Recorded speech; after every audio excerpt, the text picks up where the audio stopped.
RC-TV, Channel 2, Houston. The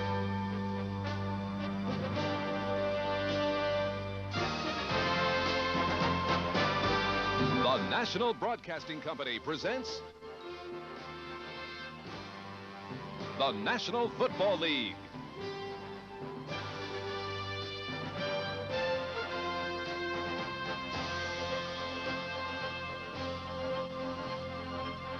Today, from the Pontiac Silverdome, it's the Houston Oilers versus the Detroit Lions. Brought to you by Bud Light. Everything else is just a light. By the heartbeat of America, today's Chevrolet.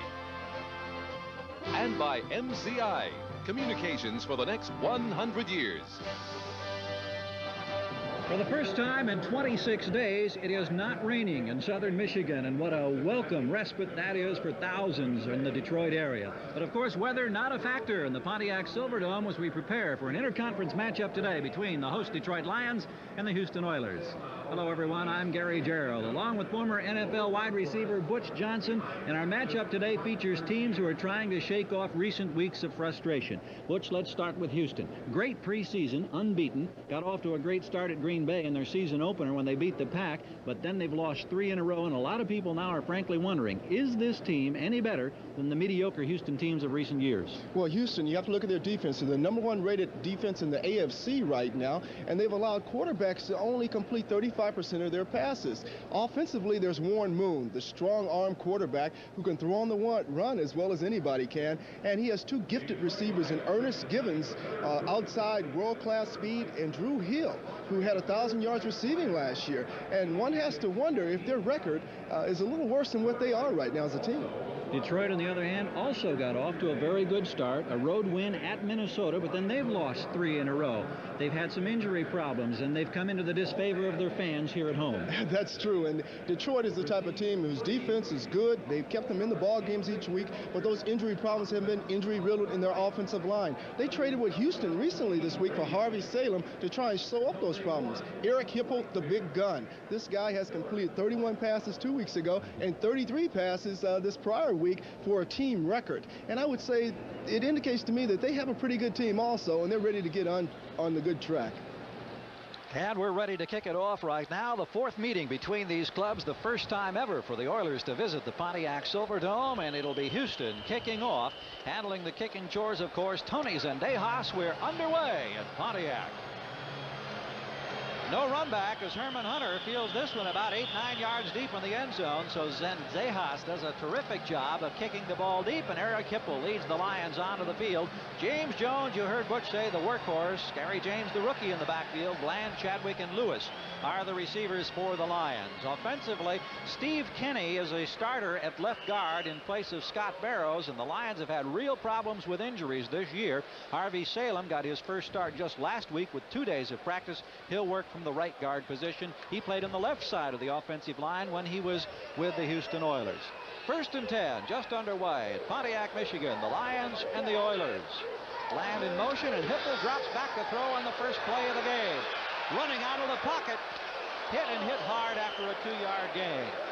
Eric Hipple nailed that time by Ray Childress as we take a look now at the Houston defense for this contest. The down lineman, Childress, Mike Golick starting in place of Doug Smith, who's had a neck injury the last couple of ball games, along with Richard Byrd.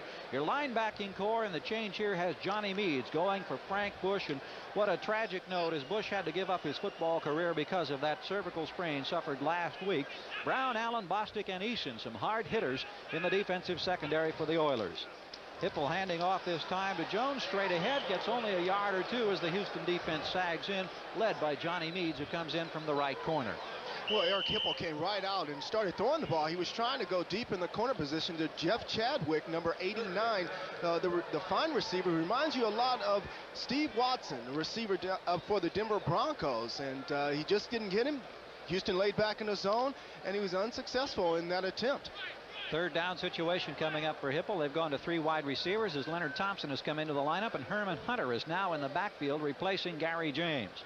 They've been concerned about James' ability to pick up the blitz. We'll see if the Oiler defense is coming this time. Here is the blitz. Hipple to throw, just gets it away, and it's dropped at the 29-yard line.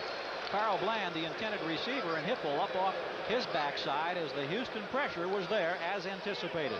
Oh, it's man-to-man coverage right there, and Carl Bland, Eric Hipple just went to him, read the blitz very clearly, but Carl Bland dropped the ball. He was cut 2 times, Gary, last year. And you can see by that, in that instance, of why he didn't catch the ball, I don't know. But you'd like to see a receiver come out immediately, catch the ball, and then go from there. Mike Black handles the punting chores for the Lions. And in the deep spot is Willie Drury at the 35-yard line. Black with time gets off a kick, but it's not a good one. Across midfield, takes a big bounce, and Drury goes to work from the 36, bumped out of bounds at the 42 or 3-yard line. Well, special teams has really been their problem, and Mike Black, he really has a problem in the last few games kicking out of the end zone. And you can see in that case, he did the same thing. Didn't come out with a good kick, Gary. Warren Moon brings his offense onto the field for the first time. Rozier and Butch Woolfolk will start at fullback in place of the injured Larry Moriarty. Drew Hill, Ernest Givens, the fine rookie, and Jamie Williams, the tight end. Interior line, you've got 4 number 1s here. Matthews, Munchak, Pennison, who was a first-year player, Hill, and Steinkuhler. Working from the 41-yard line, short of the 42, Rozier, who's been the workhorse on the ground for the Oilers in Jerry Glanville's scheme this year offensively, carries out close to the 45. Taking a look at the Detroit defensive lineup here in their first series on the field. The down linemen, Ferguson, Williams, and Gay. Linebacking core, Jimmy Williams, who's a fine player, works on the left side. Harrell and Maxwell now both playing inside after being outside backers in the past, along with Michael Kofer. And the defensive backs, Bobby Watkins has a sprained foot. There was concern about whether or not he would start. He is there, along with Demetrius Johnson, Devon Mitchell, and Bruce McNorton. Stop for a loss that time as Mike Rozier back close to the 41-yard line, and Mike Kofer was there to meet him head on. Good heads-up play defensively. Butch. Very good play, and Butch Woolfolk was lined up in the slot position that time. And instead of him crashing, instead of him going out on Butch Woolfolk in the running position, he slides inside and makes the great play. And we expected Mike Kofer and the linebacking crew of Detroit to hold back and not blitz as much as they've already shown just the first play they come in. 3rd down and close to 12, and so the Lions have gone with 6 defensive backs now as Moon with an obvious passing situation. First series for the Oilers. Pressure, fires over the middle, completes the pass just across midfield. Drew Hill bumped out of bounds by Bruce McNorton. And it's going to be close. Let's see. Should have the first down.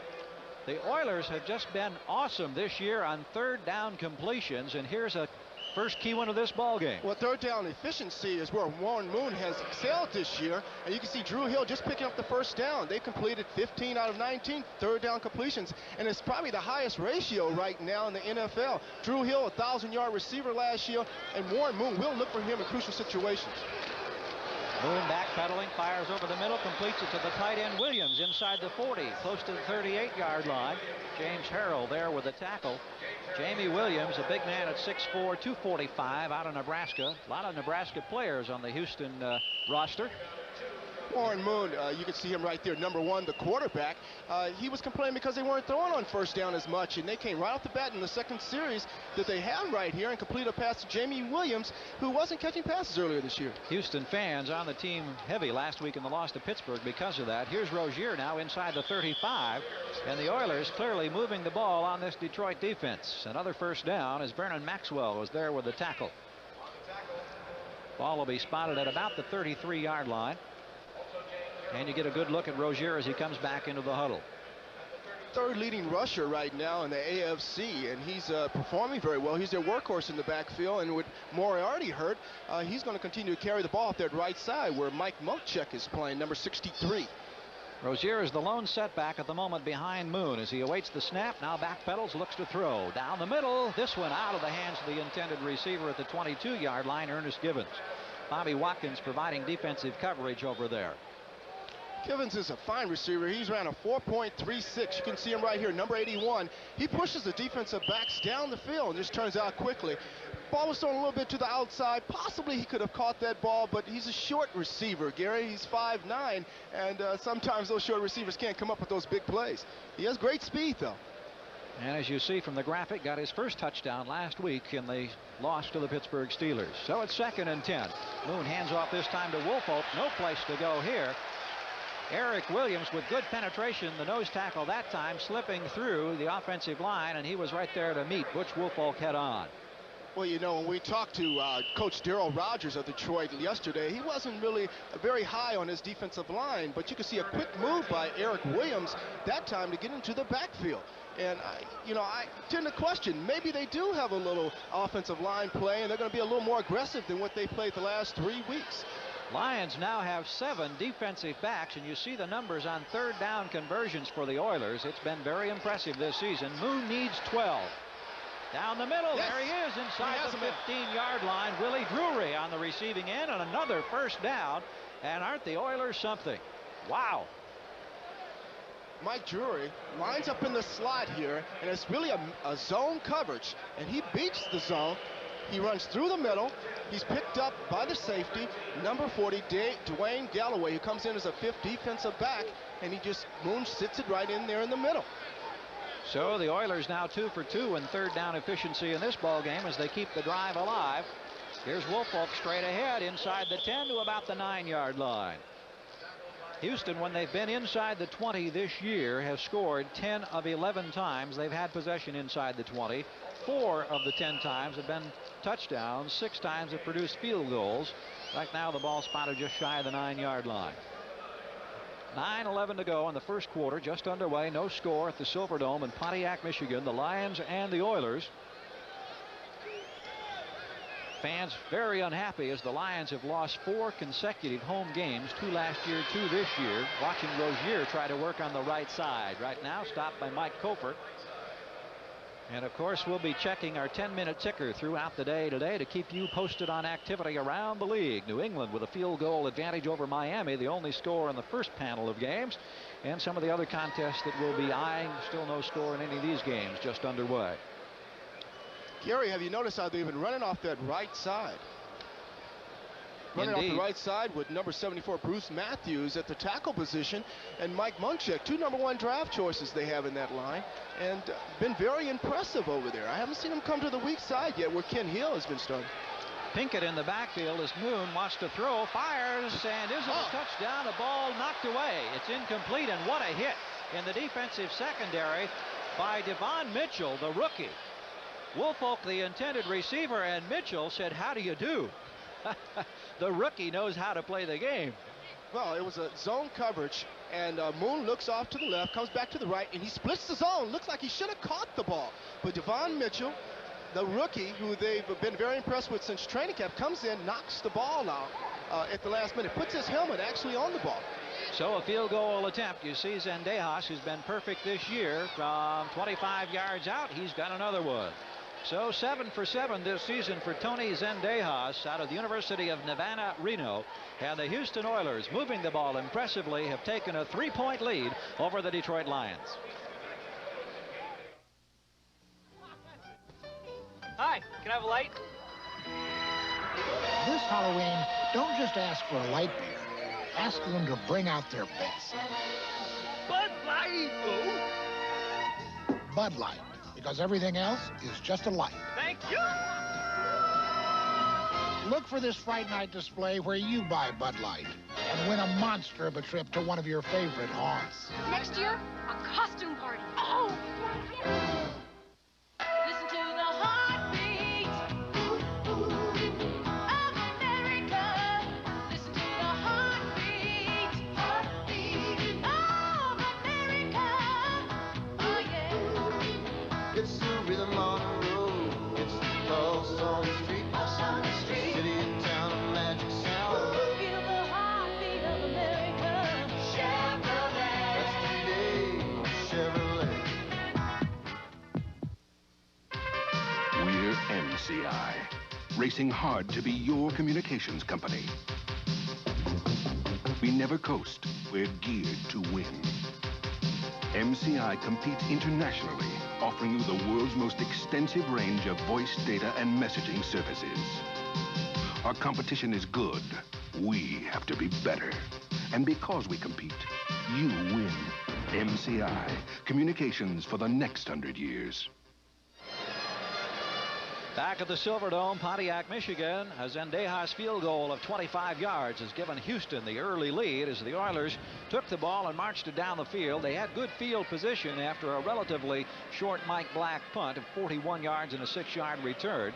We understand that Bobby Watkins has been injured or has re-injured that foot, and we'll be trying to update that situation. Whether or not he'll be able to play anymore in the Detroit defensive secondary, we're not sure.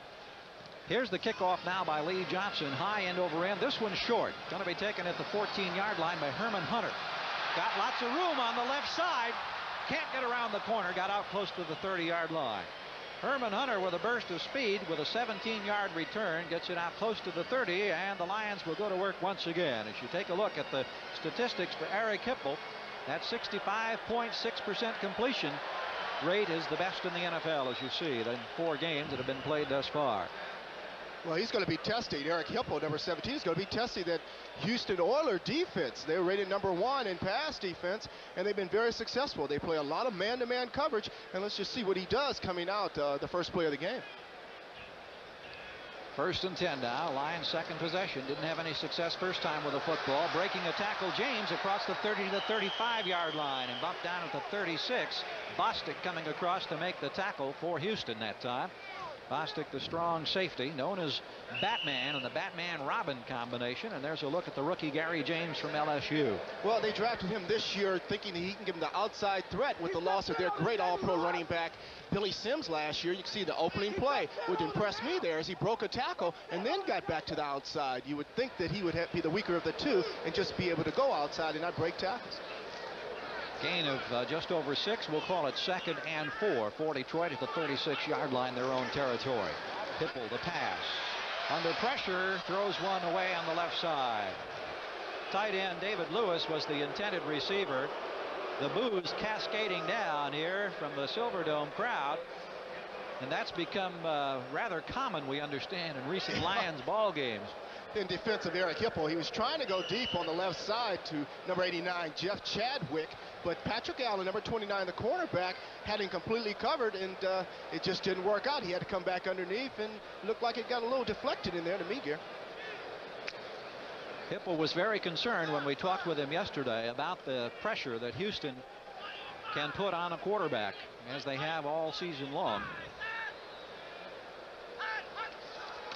And once again, a 5-man, 6-man rush, ball knocked away, almost intercepted. Almost coming up with a football that time was Lynn Madsen. Madsen made a dive, and he almost got it off the ground. Number 98, you see him going off across the way. And we'll take another look. He just goes off a slant block, rolls around. You can see the pressure. They're just dominating in the offensive line. He makes a great play coming around that lead offensive tackle. And that was Abraham, who is the leading tackler, number 56, for the Houston Oilers. He's been playing pretty solid all year. Mike Black, back in punt formation, stands at his own 22. 41 yards in the first one. This is a beauty. Long, deep spiral. Back to the 16-yard line is Willie Drury. Some room on the right side across the 20. Now he's hemmed in and thrown back to the 18.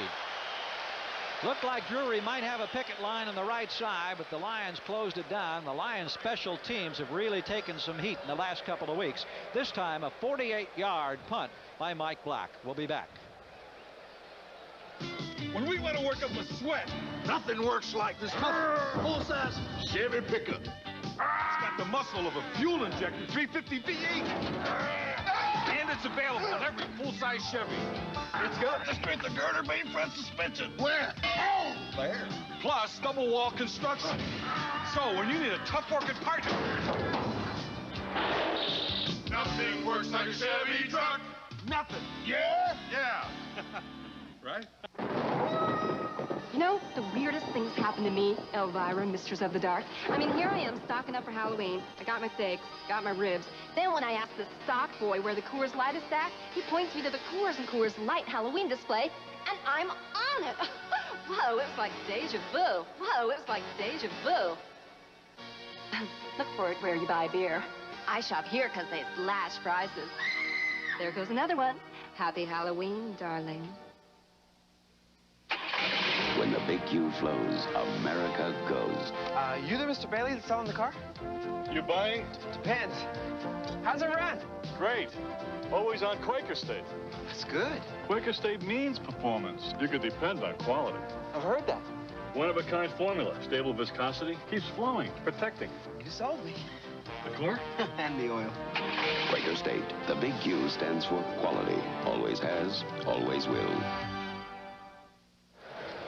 At the Silverdome, it's a distinct pleasure to be able to welcome to our NBC announce team Butch Johnson, 10 years in the National Football League, and we've gone back and we've found some tape. 1976, wide receiver as a kick return specialist with the Dallas Cowboys. Quite a different feel up here, I would imagine. Oh, it is. I was a little heavier in those days. I was like 205, but I managed to cut my weight down to 185. You can see right there running down the sidelines. You had to dig in the archives. Our producer, David Katz, had to in order to find that play.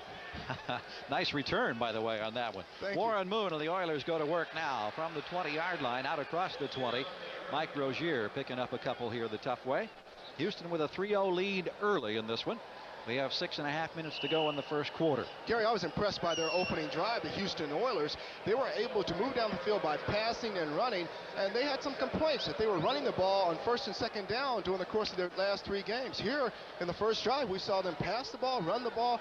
They switched it up and kept Detroit Lions off balance. Larry Moriarty not playing thus far in this ball game because he's been injured. Butch Woolfolk in his place carrying now. Gets a couple of more as he works the right side of the line, and time for us again to be checking our 10-minute ticker as we'll be doing throughout this contest from the Silverdome.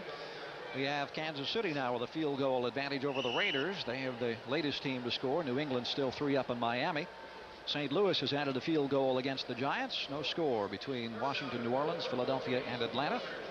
And scoreless also Cleveland, Pittsburgh, Cincinnati, and Green Bay. 3-0 our tally here. Houston on a 25-yard Zendejas field goal with the lead over the Lions, and the Oilers with the football. Warren Moon looking down the middle, complete at the 40-yard line, pulling it in, and on the move is Ernest Givens, and the speedster is quickly into Detroit territory at the 43. Dwayne Galloway had a shot, but was unable to pull him down. Bruce McNorton came up with a tackle, and let's take a look at Ernest Givens in action. Houston Oilers were, Detroit Lions were in man-to-man coverage, and Ernest Givens with that great speed, 4.36 speed, breaks across the middle, and you can see the speed he accelerates down the field. If it's not for the free safety who makes the play, number 21, Demetrius Johnson from Missouri, they would have had it. 30-yard pickup, and Moon wants more. Penalty marker down, completes the pass at the 37-yard line. Mike Rozier coming out of the backfield, pulled that one in. Rozier has been used as a pass receiver 11 times thus far this year coming into the ball game. As we indicated, however, penalty marker down, and Tom Dooley, our referee, will be giving us the indication. The offsides is the initial indication, and he'll clarify that for us momentarily. 77 defense, first down. Keith Ferguson guilty of the infraction, so it's a first down for the Oilers. And incidentally, that 30-yard pickup to Givens marks 3 consecutive third downs that the Oilers have been able to convert. So that league leading percentage actually tied with Atlanta coming into this one, certainly being maintained. 4.5 minutes to go first quarter. Houston with the football and a 3-point lead as Warren Moon continues to bark out the signals. Here's Rozier, right side, got a hole. Gets to the 35-yard line, but he'll be short of the first down by about a couple of yards. Jimmy Williams with the tackle as an outside backer for Detroit. See Kent Hill there, number 72, coming back into the huddle. Hill, of course, has been with the ball club only a couple of weeks now. And Dean Steinkluder, number 70 on that right side. They're running strong to the all-pro Kent Hill, and it's been very impressive, the right side. I'm curious when they're going to go left. Well, they come left right now. Woolfolk gets a block. He has the first down inside the 30-yard line. It looked like Rozier set the block for Woolfolk that time, coming to the left. And Butch, we didn't think that he was going to be running the ball too much. We thought he was going to be a pass receiver, but you see his quick outside speed and a little power coming from the New York Giants last year in a trade. He's established in Houston. He can catch the ball as well as run the ball, but primarily used as a passing running back. Only the 3rd time he's carried the ball this year, and you can see that Mike Kofer, the linebacker, was fooled as he tackled Rozier. First down, pass knocked away and not quite intercepted. Demetrius Johnson had a shot on the deflection. The intended receiver was the tight end Jamie Williams. Well, that's the first bad pass I've seen Warren Moon make today. It was a zone coverage, and Jamie Williams were surrounded by linebackers. And I don't think he really should have thrown the ball. I saw Butch Wofolk go out in the flat. There was nobody that picked him up. And he might have wanted to hit that flare pass, but going into Jamie Williams where there's a crowd of people was a little dangerous. Moon 4 of 7 now as he faces 2nd and 10. He's already passed for 72 yards here in the first quarter. Handoff this time goes inside to Pinkett. Pinkett carries for the first time in the ball game. The rookie from Notre Dame. It's a couple of yards, but it's going to be 3rd and long yardage situation again for the Oilers, who have been brilliant in the 3rd down efficiency department. James Harrell making the tackle that time.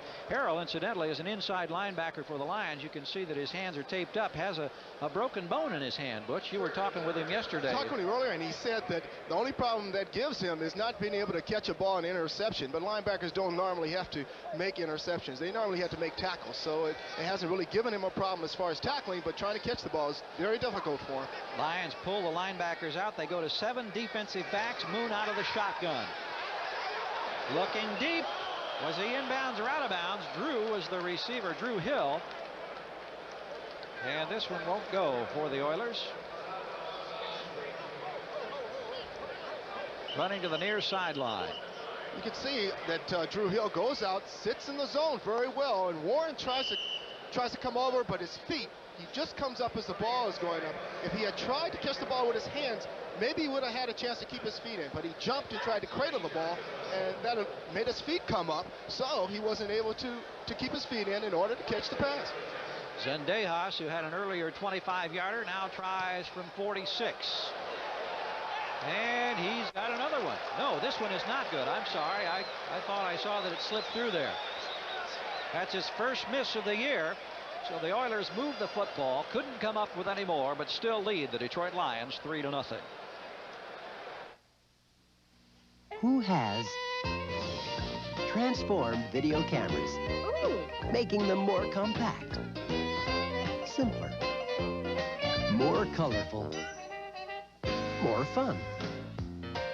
Who? RCA, with the new Pro Wonder camcorder, the camera and recorder that uses standard VHS cassettes plus solid-state technology for brighter, more colorful memories. Pro Wonder. If you settle for less than RCA, that's exactly what you'll get.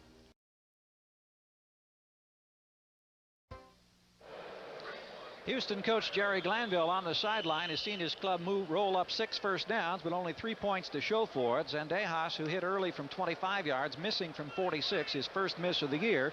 Darryl Rogers in his 2nd year as the Lions coach, crouching on the near sideline. The Lions yet to generate a first down in this first quarter. Hipple with a little play action move, wants to throw deep down the middle, and it's picked off. This one's picked off by Bo Eason.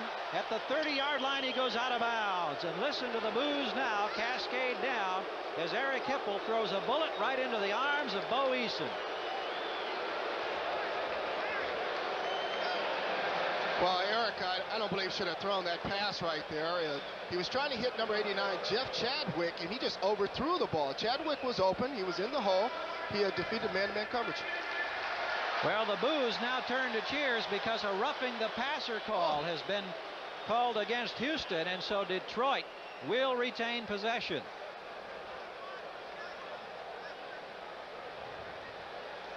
It was man-to-man coverage. Number 89, Jeff Chadwick, was trying to cover. Hipple throws the ball, but it's clearly over Jeff Chadwick's head, and Bo Eason of the Batman Robin team comes up with the interception. Now, I think if he had thrown the ball a little shorter, obviously, it would have been a big play for them, but it just came off his hand at the wrong time. We'll get a look now at the penalty, because as he got the ball away, you could see him at the top right of the screen getting leveled. By Avon Riley, number 53. Riley with the call. Plenty of pressure that time. The ball was poorly thrown. There was no question about it, but the Lions still have it. Hipple misses again. Lewis, the intended receiver, the tight end, was the short man that time.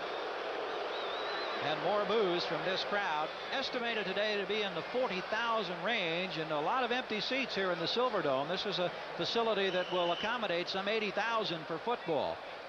Gary, that's the second play. I know Darryl Rogers has to be a little concerned. You see him on the sidelines. That was the second pass that was overthrown. Now, David Lewis was open on that particular play. Number 87, they're tied in. And all he had to do is hit him, and he had good running room, maybe 5 or 6 yards away from the defensive linebacker that was defending him. And the last couple of weeks, as you mentioned early in the show, Hipple had been nothing short of sensational. 31 of 46 with no touchdowns 2 weeks ago against Tampa, and then 33 of 38. Firing deep this time, doesn't quite come up with it. He had Jeff Chadwick streaking down the right side, and as a wide receiver, you got excited about that possibility. Well, I had to because I saw Jeff Chadwick wide open on that play. And I guess because of the last 2 throws that he's made, he's taken a little bit off this ball. You can see Jeff Chadwick 4 yards in front. He takes something off. Still, the receiver had a chance to catch that ball. A receiver has to come up with plays like that. That's why he gets paid, to make the big plays and make the big adjustments. And Chadwick didn't do it, but Hipple did take something off the ball. Chadwick now goes out far to the left side. They've got 2 receivers split out wide. He's with Carl Bland as Hipple looks in that direction, and now Chadwick in motion, cuts upfield. The blitz on again, firing deep. Has Chadwick hit the 14-yard line. Chadwick pulls it in, and the boos turn to cheers. Penalty marker, however, is down once again, back near the line of scrimmage. Bo Eason with the tackle, as that time Hipple got the ball, and this one is going to come back. So the Lions are having a real tough time generating an offense. Well, you have to be sad in Chadwick's case because he runs a good corner, runs a good route. The ball is laid up very nicely where he can make the play, and you get a holding penalty that makes it come right back. Darryl Rogers has to be a little upset. I know he has to be perturbed because, you know, he's trying to get his team pumped up. He's trying to get them coming to keep going, not get torn out. Illegal motion against Chadwick was the call. So a minute and a half to go. Detroit with the football, 3rd and long yardage. They need 15 now, trailing 3-0. Hipple back to throw. He's in trouble. First sack of the ball game. Johnson has him in the grasp. Richard Johnson, who was playing the left corner, came in on the blitz that time when there was absolutely nothing Hipple could do about it. Richard Johnson was actually up on the line of scrimmage, and he went in untouched on that particular play. And you see 7 defensive backs, and he utilized their defensive backs in many different ways. In that case, he was up on the line and let him go. Kansas City and New England jumping out here on the 10-minute ticker to 10-point leads. Washington now leading New Orleans 7-3. No other changes on that panel. Punting situation, Black kicking, Drury back at the 25-yard line for the Oilers. Starts to go to the right side across the 35, still on his feet to the 40. Got a penalty marker down at midfield. So we'll wait for another call here as Black, punting for the 3rd time, kicked it to Willie Drury, and Drury had a nice return that time. The indication you see there coming from the Lions that this one may go against the Oilers. At least Black certainly thinks so. 47 yards on that punt with a 17-yard return, and it looks like they'll bring it back.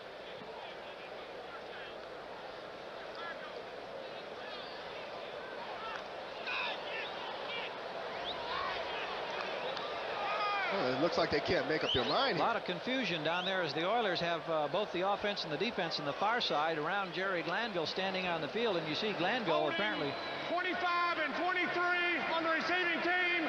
First down. That's what they were waiting for. They wanted to get a clarification of the call.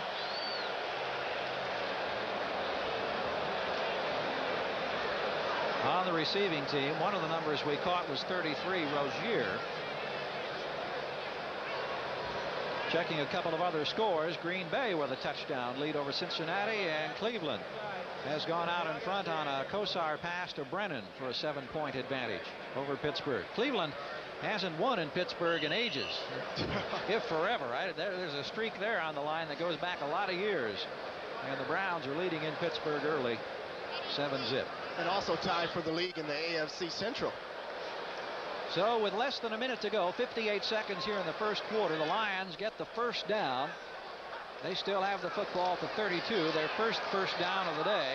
The pass is completed out of the backfield to Jones, and Jones up to the 40 and out of bounds. James Jones and Gary James in the backfield, and that can become a tongue twister.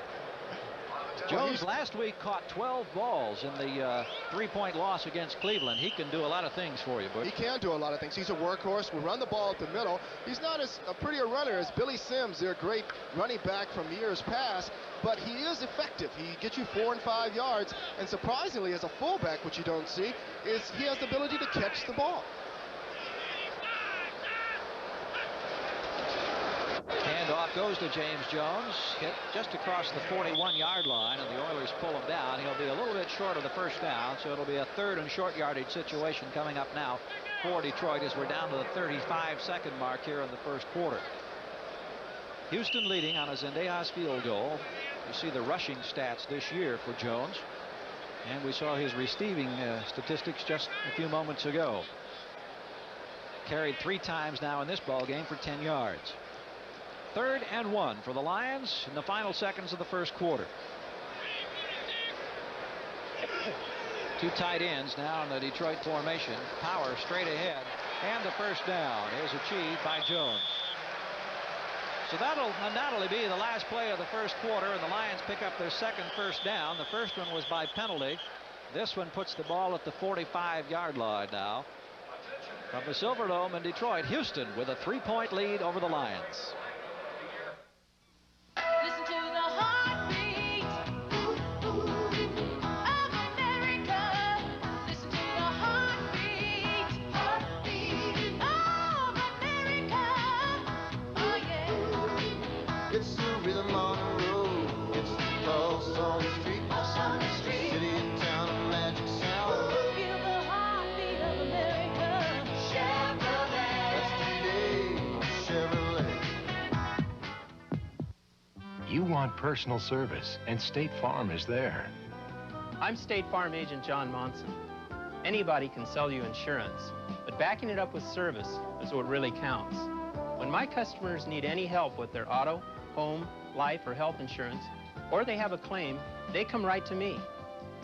State Farm agents don't hide from you after you buy the policy. And like a good neighbor, We're there, backing it with service. State Farm is there. You've heard about the people of Manville and their goal to be America's best supplier. Best supplier of what? Good question. Best supplier of products like extremely efficient industrial lighting fixtures and highly advanced insulation for some very special applications. Packaging, too. All kinds of wrappers and cartons and carriers. 21,000 people with one goal. To be America's best supplier of products like these. That's Manville. Searching here for predictions and there for analysis? Oh, the dilemma of choosing the right pregame show. We at NBC Sports suggest you give as much thought to choosing a pregame show as you did when saying I do. Possibly more. NFL 86, the one you'll choose. Back in the Silverdome, Gary Gerould along with Butch Johnson. We're looking at Darryl Rogers, the head coach of the Detroit Lions, and the Lions continue to be frustrated in the first quarter of ball games. This is the 5th week of the NFL season, and they have yet to score in a first quarter this year. Gary James and James Jones, the twin setbacks behind Eric Hipple. Here's Jones powering straight ahead for 5 tough yards right to the midfield stripe. Boy, he is strong. There were men hanging from him once again that time, and he's a workhorse. First game this year in the win against the Vikings, he carried 36 times for 174 yards. So he is capable. The one thing about him is you never see the first man bring him down. It takes 2 and 3 tacklers. If you're the first man, you're a defensive back at 175 pounds, you have to be afraid when you see this man running at you. Just underway, second quarter, 2nd and 5 from the midfield mark for the Lions. Land in motion. Handoff once again. Jones cuts back against the grain, gets the first down as he's down to the 42-yard line in Houston territory. So the Lions for the first time this afternoon exhibiting some ball control now. Keith Bostic with the tackle. Incidentally, in that first quarter, Houston had possession for 9 minutes and 45 seconds. Houston coming into the ball game 4th in the NFL in time of possession. And here we'll take a look at total yards and stats. You see the time of possession figure. Last week, Detroit had the ball for 40 minutes in that loss against Cleveland. Cleveland had it for only 20 minutes, and yet Cleveland won by 3. Tough things to figure out in some of the past games for both of these teams. James Jones, once again, the ball carrier. This time didn't have much going, and there's a penalty marker down. Ray Childress in his second year out of Texas A&M. There looks like it's against Houston. 79 defense, first down. Well, Ray Childress wears number 79. He had a hand on the face mask as he made that tackle, so that will give the Lions now possession in Houston territory at the 37-yard line. Well, when you're in that defensive line, your hands are moving everywhere. You know, sometimes you don't think you're going to put your hands on the face mask, but you're trying to tackle. You don't know if it's a guard or a center you're going against, and all of a sudden you turn up with the a running back's face mask, and sometimes it's an accident. It doesn't always happen.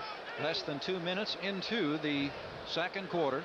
Bland the motion back now as Hipple drops back, fires far side, completes it out of the backfield. Gary James still inbounds, now bumped out.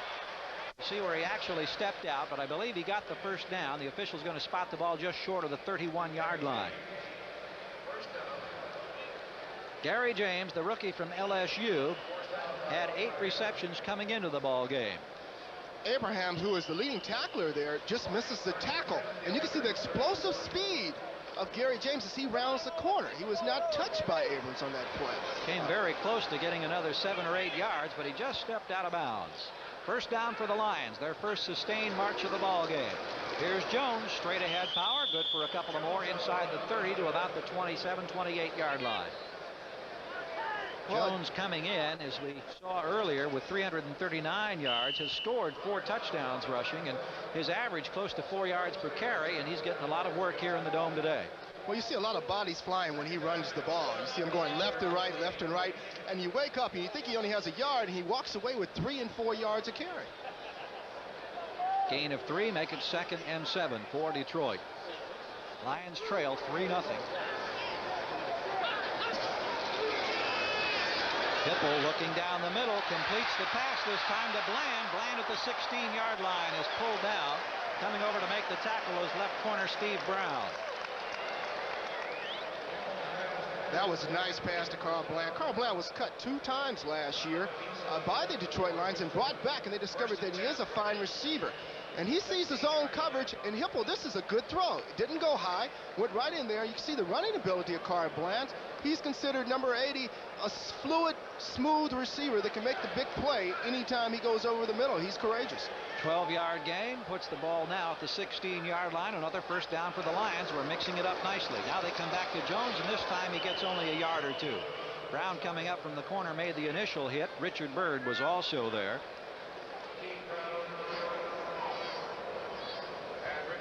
Checking the 10-minute ticker to see if there are any changes around the league. Still New England and Kansas City enjoying 10-point margins. Minnesota and Chicago now have gone to the second quarter with no score in that one. Washington still up 7-3. St. Louis with a field goal advantage. And Cleveland has added a field goal now with a 10-point advantage over Pittsburgh. Alvin Moore now in the ball game in the backfield for the Lions. The I-back has the ball straight ahead inside the 10 to about the 8-yard line. Alvin Moore, who just came into the game and with a 5.2 rushing average this season, has limited carries but good explosive power that time right up the middle, gets him inside the 10. Well, Alvin Moore carried the ball, but what made that play work was the way that Jones came into the middle. It looked like he had the ball, and the Houston Oilers defense jumped on him. He's been running the ball so much, and it left the wide open for number 24, Alvin Moore, up the middle on just a delay type of draw play. Third down, less than 2 to go. The Lions threatening for the first time in this one, trailing by a field goal. And they hand off to Moore again. Same play up the middle inside the 5 as he gets another quick 5. And the Detroit crowd loving it. Keith Bostic with the tackle. And Moore tripping on the artificial turf as he comes back to the sidelines. Has had 2 solid carries. And now the Lions not only have the first down situation, but they're down there where they're looking at a potential touchdown and scoring play. When they've been inside the 20 this year, they have scored 7 of 8 times. 6 of the 7 have produced touchdowns.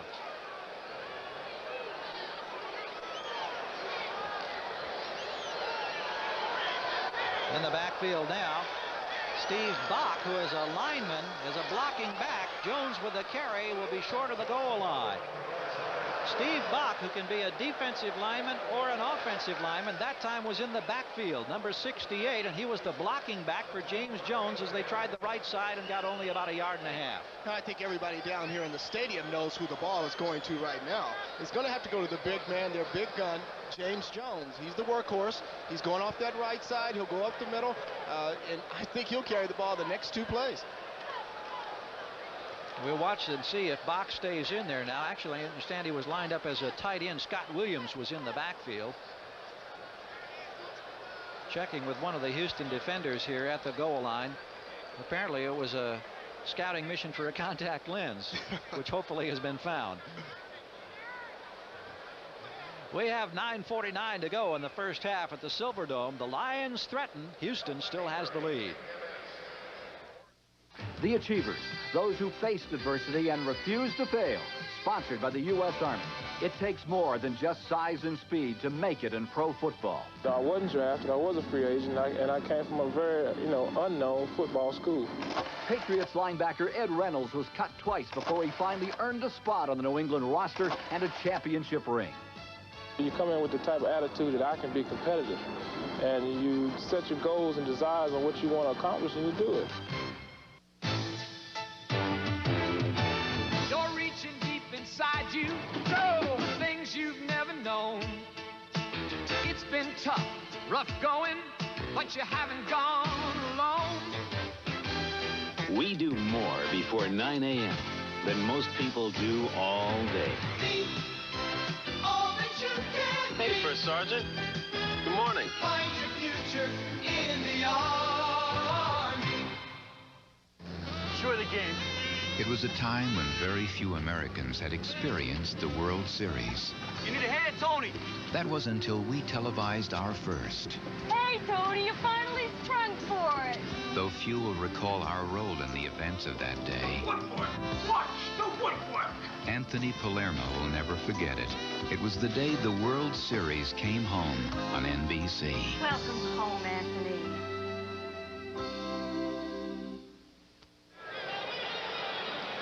Once again at the Silverdome in Pontiac, Michigan, Detroit Lions with their first sustained march. They have run off 15 consecutive plays. You see that Robert Lyles goes to the sidelines, and we believe to be a contact lens problem. And the goal line defense for the Oilers now digs in. We'll see what Hipple and company come up with. Jones over the top. He's in for the score. His 5th rushing touchdown of the year, and the Lions have taken the lead.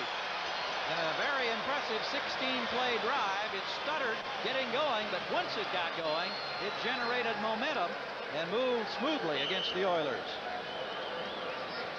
Great lead block by James Jones. He just goes over the top, takes the sky route, and you like to see that in a power black. I don't care who would have came up on him that time. I don't think he would have been denied. He's the type of running back that can overpower you in that situation. There's no doubt who you should give it to.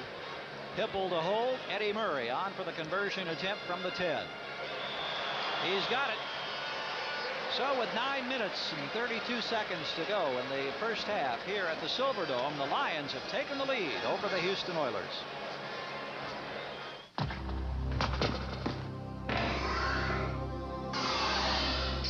When all the dust has settled, the testing's completed, the review's written. The only real competition for this BMW are these BMWs.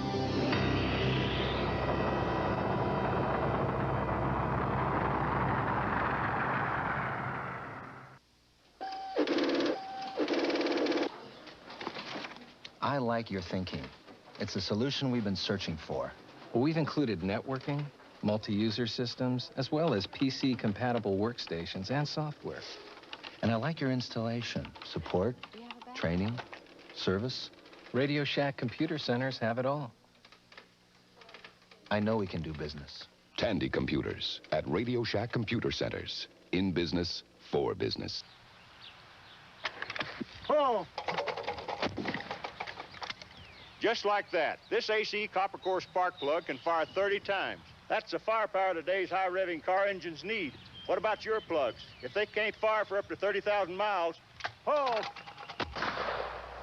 Maybe you're missing out on peak performance. For the AC Delco retailer nearest you, just give me a call at 1-800-AC Delco. Wait for trouble, and you've got it.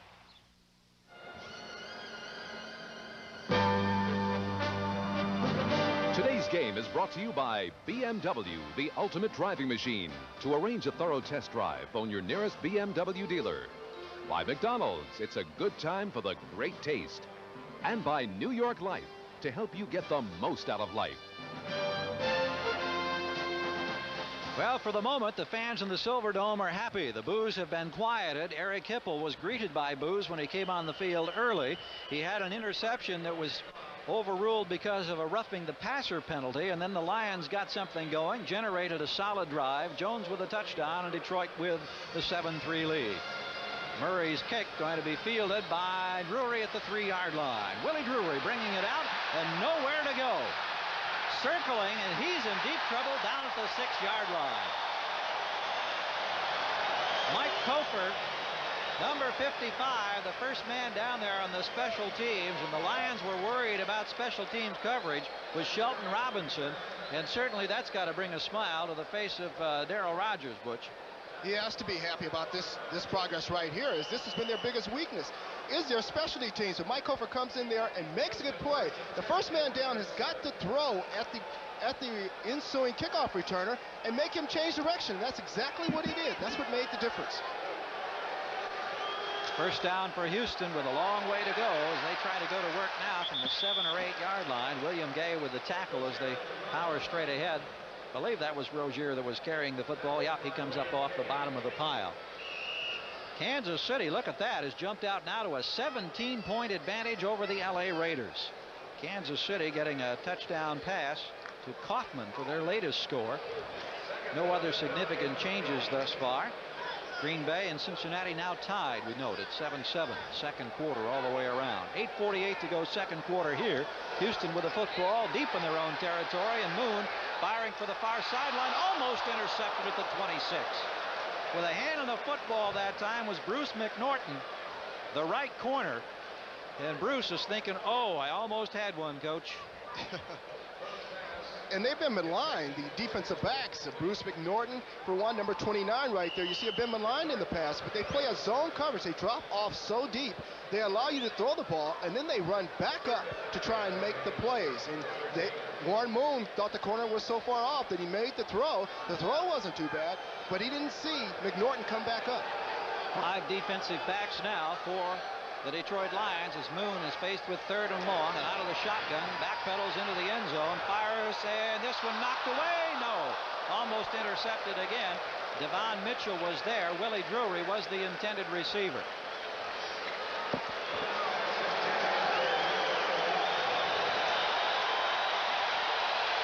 So the defensive group for the Lions gets a significant round of applause from this crowd here in the Dome. Houston drops off into a zone coverage, and you can see number 31 coming up, Devon Mitchell. He's a rookie free safety, comes up and makes the play. That pass was actually overthrown a little bit. Kicking situation for Lee Johnson. Gets his punt off, fielded inside the 45 by Pete Manley. Manley still on his feet, inside the 20 and down at the 16-yard line. So thus far in this ball game, the special teams doing a heck of a job for Darryl Rogers and the Detroit Lions. And you talk about great field position. The Lions have got it right now. And this is the one thing Darryl Rogers wanted to do, is get his special teams up. He's brought some of his starters back out, but this is an excellent run. He makes a spin right there and breaks through the middle. You have to have a receiver that's quick in order to run these punt returns back, who is brave and fearless going up the field and headed north and south instead of east and west. 35-yard kick, 29 yards on the return. Lions in Houston territory at the 16. Detroit with the lead. Hipple spins, handoff goes to Jones, powering straight ahead. He's got 5, maybe 6 yards close to the 10-yard line. Ray Childress there to help out Houston's defensive surge. The ball you see spotted just short of the 10-yard line. So Jones with the power. He had the 1-yard touchdown moments ago to give Detroit the lead. Pickup of 6 makes it 2nd and 4. Chadwick comes out to the near side now. It's Bland split wide to the right side as Hipple takes a look up and down the line at the Houston defense. Here's Gary James, straight ahead. Touchdown. If he's in, yes, indeed. Well, the Lions think so. Now, wait a minute. The officials may spot the ball short of the goal line. They will. The Lions, a little premature. There were no doubt in their minds that the rookie had gotten in for the score, and we thought maybe that was the case, but they spot the ball inside the one. He's going to be about a foot short. Well, in their last series, they used this play 3 times. They faked the ball to Jones, and it's like a cross-reaction play where James comes back and carries the ball right up the field. They're using Jones as the faker and letting James come up the field and score in the middle. Scott Williams now in the backfield with Jones. Williams, number 38, 2 tight ends in. Threatening for the score. Jones into the pile, and there's the indication, touchdown. So here in the second quarter, James Jones powering straight ahead. A couple of short bursts, less than a yard, have given the Lions a solid cushion now over the Houston Oilers. And what a dramatic way this ball game has turned around, Butch. Well, the once maligned or injury-riddled offensive line by Houston is coming off the ball. James Jones, once again, he tries to go up, but you can see Bo Eason flying over. He sneaks into the end zone. But that offensive line is really coming off the ball. It seems like Harvey Salem, who they acquired from Houston, has really come on strong. Of course, James Jones, there he is right there. He's scored his second touchdown. And the extra point attempt, as you can see, is good, as Murray once again is there. Timeout is taken. We have 6:54 to go in the first half at the Silverdome, and the Detroit Lions now lead Houston 14-3. You know, Jerry, sometimes I take you for granted. You're a terrific husband, a great golfer, and a super salesman. Hey, Beth, what is this? A financial genius. You're not. Well, I got an idea. Why don't we get some advice? You put a lot into life. You deserve to get the most out of it. We can help. Mike Stone, New York Life. Jerry Carrera. Jerry. My wife, Beth. At New York Life, we have the resources to make the most of your resources. We offer a range of financial opportunities, including mutual funds, universal life, IRAs, and limited partnerships. Jerry, you are making the right choice. And Beth, Don't settle for less than you deserve. I know. Get the most out of life with New York Life. For all those confrontations with the unpredictable, BMW introduces the ultimate defense, the 535i, with an amazingly agile suspension, a computer-controlled engine that constantly adjusts to changing driving conditions, and an ingenious anti-lock braking system. The 535i, it lets those who take driving seriously peacefully coexist with those who don't. He is the most enigmatic of athletes. Ask him of his victory, and he will praise his partner. Mention his role, and he'll reply with a smile, I was just riding to work.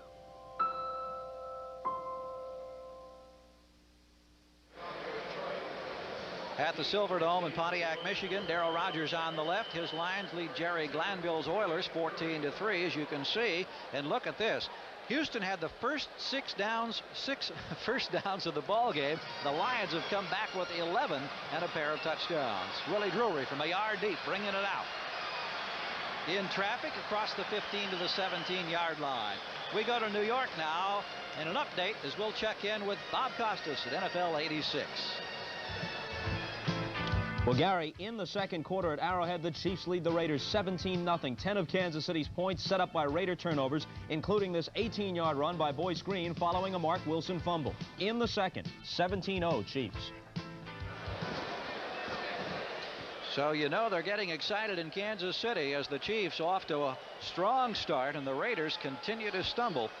That's one of the big surprising scores thus far on this day. Here Detroit coming from behind and now lead 14-3. And the Oilers with Butch Woolfolk trying to find some room in the middle, unable to generate any offense in that play as William Gay was there to trip up Woolfolk.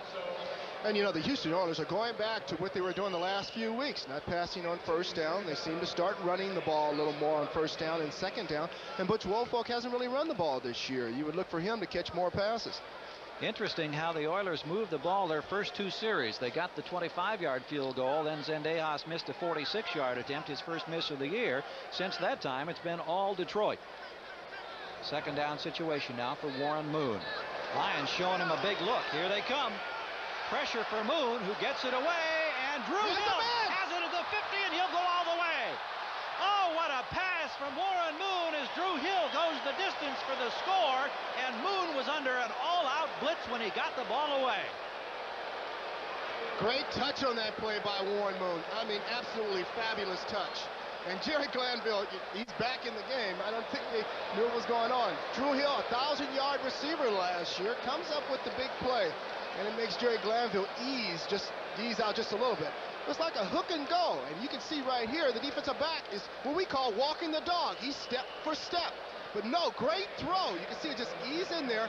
Drew Hill, nobody's going to catch him. Wow, Bruce McNorton was the defender back there, but once Hill had that football, he was gone, and what a terrific pass from Warren Moon. Here's the conversion attempt. It's right through the middle, and so explosively, Houston, after going down 14-3, has come right back to get back in this one now. 14-10, our score. The Pontiac Silverdome. Stay with us. Dave, if you want to risk driving on your old antifreeze another year, you ought to know what you might be getting yourself into. Driving just 10,000 miles on weak, neglected antifreeze can cause freeze-up and make a radiator look this bad, while a Prestone radiator looks this good. So for maximum protection, don't push your luck. Change it once a year, every year, with fresh Prestone. And don't you be left out in the cold. Panasonic, the future of office automation. Advanced equipment with an extraordinary concept. The easier, the better. Panasonic Genesis copiers are most sophisticated yet simplest to use ever. So easy, they automatically adjust for proper size and exposure. All you duplicate are your copies, not your efforts. Panasonic Genesis copiers. Like our typewriters, computers, and peripherals, the easier, the better. Panasonic Office Automation. You know, the weirdest things happen to me, Elvira, Mistress of the Dark. I mean, here I am stocking up for Halloween. I got my steaks, got my ribs. Then when I ask the stock boy where the Coors Light is stacked, he points me to the Coors and Coors Light Halloween display, and I'm on it. Whoa, it was like deja vu. Whoa, it was like deja vu. Look for it where you buy beer. I shop here because they slash prices. There goes another one. Happy Halloween, darling. Next Sunday, the NFL plays here when the New York Jets battle the AFC champion New England Patriots. Then doubleheader action continues on NBC. When the Seattle Seahawks battle the Los Angeles Raiders. Before your team takes the field, our team hits the air. NFL 86. Gary Gerould along with Butch Johnson back at the Silverdome, where Houston explosively on an 81-yard touchdown pass from Warren Moon under an all-out blitz to Drew Hill has put the Oilers right back in this one now as Lee Johnson gets set to kick off for the Oilers. Driving the ball deep. Herman Hunter, standing about 6 yards deep in the end zone, elects not to bring it out. And Butch, let's take another look at that spectacular and explosive scoring play. When Warren Moon's coming up to the line, he saw Demetrius Johnson, number 21, on the blitz. He knew immediately he had to go to his outside receiver. This is Warren Moon's longest touchdown throw of his career in the NFL, and Drew Hill's longest touchdown catch in his career. So it's the first for both the quarterback and the receiver. Moon throwing for his 5th touchdown of the season. It was the 2nd touchdown reception by Hill, and you see Moon talking on the far sideline now as the Lions go to work from their own 20. Detroit with a 4-point lead here in the late second quarter. Hand off to the rookie James, straight ahead for a couple of yards to about the 22-yard line. 5:37 to go here in the second quarter at the Silverdome. As we take a look now at the 10-minute ticker, New England up by 17 over Miami, and the Raiders, as we heard earlier, trailing by 17 in Kansas City. Chicago has finally scored to break the deadlock with Minnesota. Other activity around the league, no significant changes. New Orleans has added another field goal. And still tied, Green Bay and Cincinnati, and Cleveland enjoying a 10-point advantage in Pittsburgh. Second down now for the Detroit Lions and Eric Hipple. Hipple backpedaling. Has time in the pocket. Looked off one man, then threw into double coverage intended for the tight end David Lewis. Keith Bostic was there. Hipple stood a long time in the pocket before he let that one go, and then when he threw it, it was right into double coverage. Well, actually, it wasn't. It was the only throw he had. It wasn't that the Houston Oilers defensive line was putting so much pressure on him. It was a fine job that the defensive backs for the Houston Oilers were doing. They had everybody covered man for man. That was a desperation throw before he got sacked. So the Lions will need a good 8 yards now if they're to get the first down. We'll call it 3rd and 7.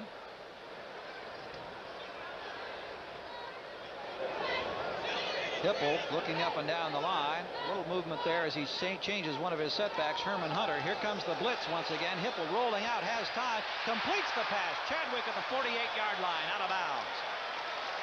Bostic was over there in the coverage, but Hipple did an excellent job of avoiding the rush that time as he rolled right and put the ball on target to Jeff Chadwick. And Jeff Chadwick, we knew yesterday going into this game, this was his best route, was a corner route. And Eric Hipple is taking advantage of this. He shortened down the field this time by rolling out, taking the pressure off of him. And you can see that he breaks to the corner. Jeff Chadwick keeps his feet in bounds, and that's good for a receiver. Able to know where he is on the field at all times, very aware. Chadwick from Grand Valley State here in Michigan, a smaller school. 26-yard gain, moves the ball out to the 48-yard line. Here's James across midfield into Houston territory, pulled down at the 47. Possibly leaning forward to the 46. We see Grimsley in there on the bottom of the pile. I want to remind you that we'll be selecting the Budweiser Most Valuable Player for today's game at the conclusion of this contest. And right now, that one, of course, it's early. It is wide open. It's up for grabs. It certainly is. At the 46, 2nd down now for Detroit. 4:20 to go in the first half. Lions leading Houston 14-10. In motion, Carl Bland. Hipple hands off to Jones. He's been the workhorse once again on the ground, working the left side of the line, gets a couple of yards. That's the 12th carry of the ball game for James Jones. He carried 36 times in the season opener against Minnesota, so he likes the work. And we mentioned also that last week he caught 12 passes in that loss of 3 points against Cleveland.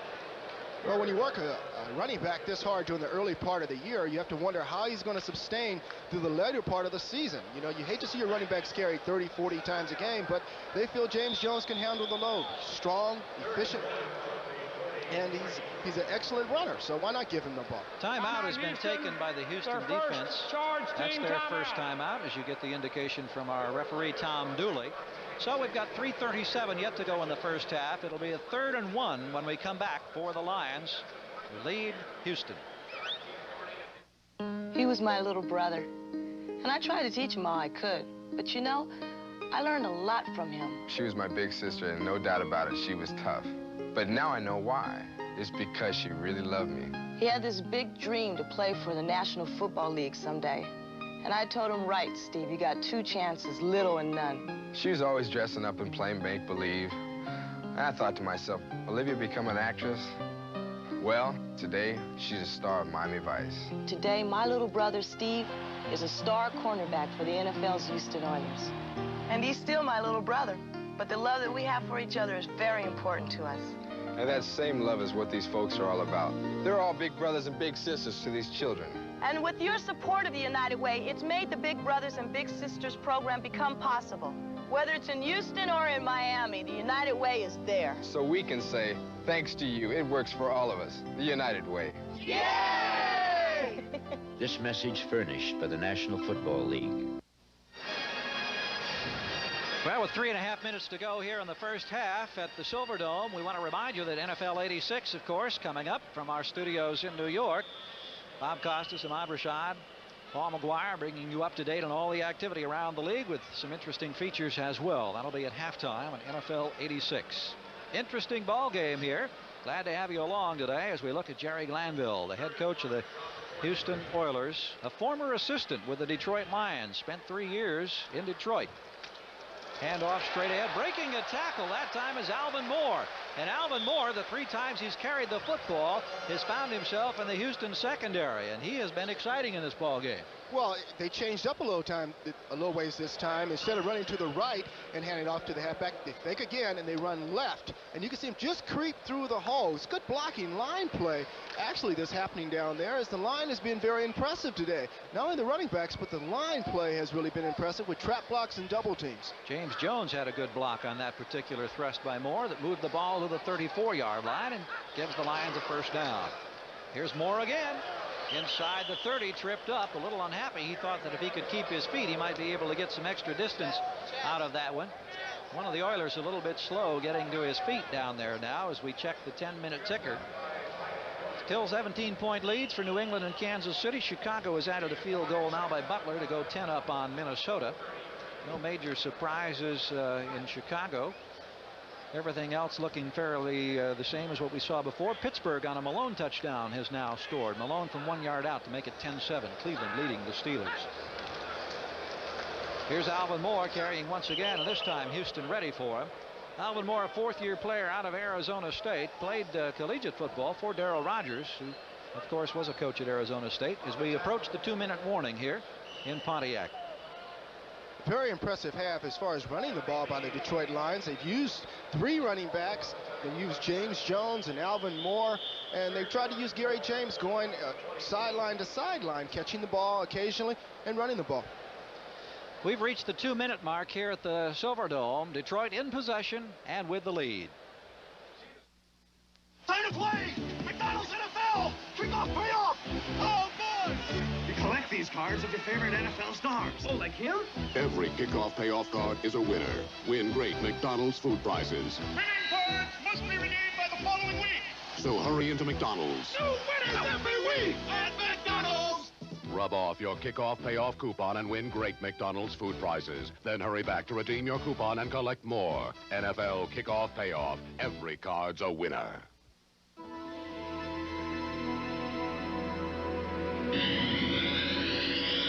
The BMW 735i is one of those rare luxury sedans engineered by driving enthusiasts. While other luxury sedans announce to the world you've arrived, the new BMW 735i offers you the considerable advantage of arriving a bit sooner. For a test drive, contact your local BMW dealer.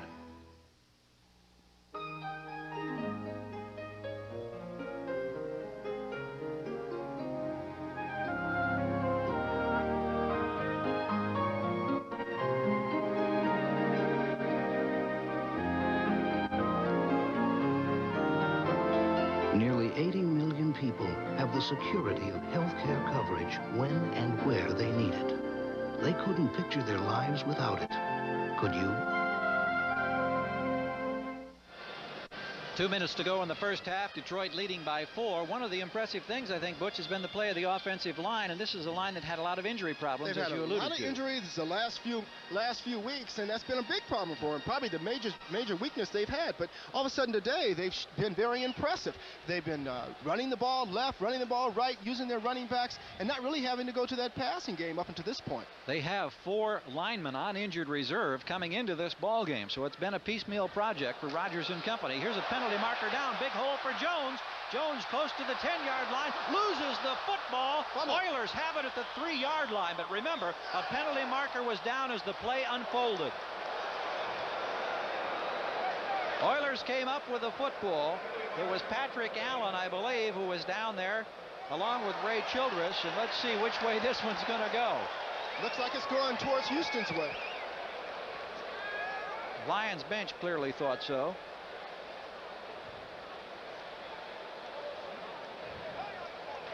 Offsides!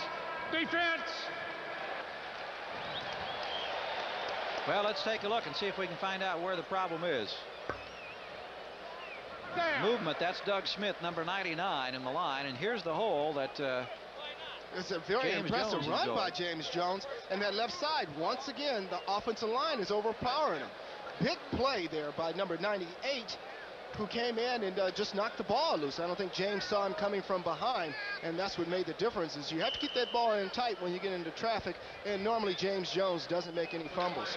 Lynn Madsen is number 98 for the Oilers. Now, this is one of those rare instances where you have the big gainer with the fumble. You have to go back and take the penalty because the fumble was going to give Houston possession. So the Lions still have the football. They're at the 24 in Houston territory. Here's Alvin Moore once again, straight ahead. Getting a couple of yards inside the 20-yard line this time. James Jones, who was called on that infraction, just came in the ball game. He was replaced earlier today by Mike Golick, number 68, as the nose tackle, and normally Doug Smith plays this position. So maybe he was a little anxious coming in there, his first play of the game. Grimsley and Lyles with the tackle. You see the time here in the lower right portion of the screen. That's remaining in the first half. Detroit with the football and a 4-point lead. 14-10 our score here in the Silverdome. Hipple again sets his ball club. The handoff to Moore out of the tailback position, and this time he's stripped up for a gain of less than a yard, if at all. Richard Byrd was there to make the tackle. Second-year, vastly improved player out of Southern Mississippi. And now the Lions are going to take a timeout to stop the clock with 1 minute and 1 second to go in the first half. Stay with us at the Silverdome. AT&T, the right choice. On opening day, the Vikings and Super Bowl champion 49ers are tied at 21 with less than 2 minutes to play. Needing a touchdown from the 49er 10, do the pass-happy Vikings cross up the Niners with a run or throw the ball again? What would you do? We made some changes that I know you are going to love. Marty, I'll love it when I see it on paper. Why wait for overnight delivery to make a business decision? This won't fly, Marty. But my client will. Fax what you need in seconds over AT&T long distance. You gotta do more. It's the most efficient way to send hard copy or pictures most anywhere. Frank, now you're talking business. You two are now one super agency. For all the facts, call AT&T. The right choice. What did you decide? The Vikings go with the run, and Ted Brown's touchdown confuses the 49ers and provides a dramatic upset win. The Vikings made the right choice. Gary Gerald and Butch Johnson at the Silverdome in Pontiac, Michigan. Detroit with the football, just over a minute to go. 1:01 to play in the first half. The Lions leading 14-10. They have the ball in Houston territory, just shy of the 18-yard line. 3rd down and 4.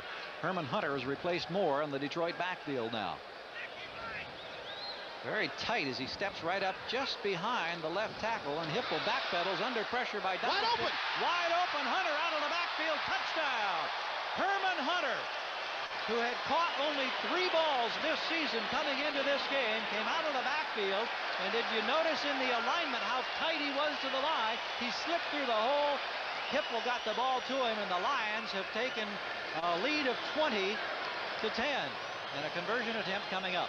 This has to be one of the 2 or 3 plays we talked about Eric Hipple yesterday as far as blitz is concerned. You can see right there Herman Hunter tight in the line, and he just lofts the ball right into the middle where there's nobody. And I think that Houston was depending on Herman Hunter, who was in the backfield, to block instead of come out. He did. He, in fact, made a block, then released quickly and wiggled through there. Avoided the traffic and got the pass from Hipple. The conversion attempt by Murray is good. That's Hunter's first touchdown as a Detroit Lion, and a big one for the Lions with 54 seconds to go in the first half. 18 yards on the touchdown pass, and we've got us a very exciting wide open football game going here after kind of a slow start, Butch. Well, I felt on that particular play right there, the key factor was they were up in the line, and they made this loft in between the zone. Everybody else was picked up man-to-man except for Herman Hunter. Everybody thought the safety, number 21, Bo Eason, was in the line, and he thought he was going to block. They put an all-out blitz on, having the corners go man-to-man. Hunter was released free. Eric Hipple saw it. We talked to him yesterday. He said there was 2 or 3 plays that they were going to try and control as far as the maximum blitz was concerned. They've already used 2 today. Maybe we'll see the 3rd for a touchdown also. This is a milestone for Eric Hipple. That is his 50th career touchdown today, and he has silenced the Boo Birds here in the Silverdome, at least for the time being. He heard the boos early, but right now he is savoring a 21-10 lead. This telecast presented by authority of the National Football League and is intended for the private use of our audience. Any rebroadcast or other use of this telecast without the express written consent of the Detroit Lions and the National Football League is prohibited. So the kickoff now by Eddie Murray, and this one's going to go out of bounds inside the 10-yard line. Penalty marker, of course, flying, and they'll come back and try it once again with 54 seconds yet to go in this first half. We've seen a couple of interesting plays. You saw the one a moment ago with Hunter getting his first touchdown as a Detroit Lion, going 18 yards. The explosive 81-yard bomb from Warren Moon to Drew Hill in full stride. Jones with a couple of short plunges for the Lions. So we've seen a little bit of everything in this one thus far.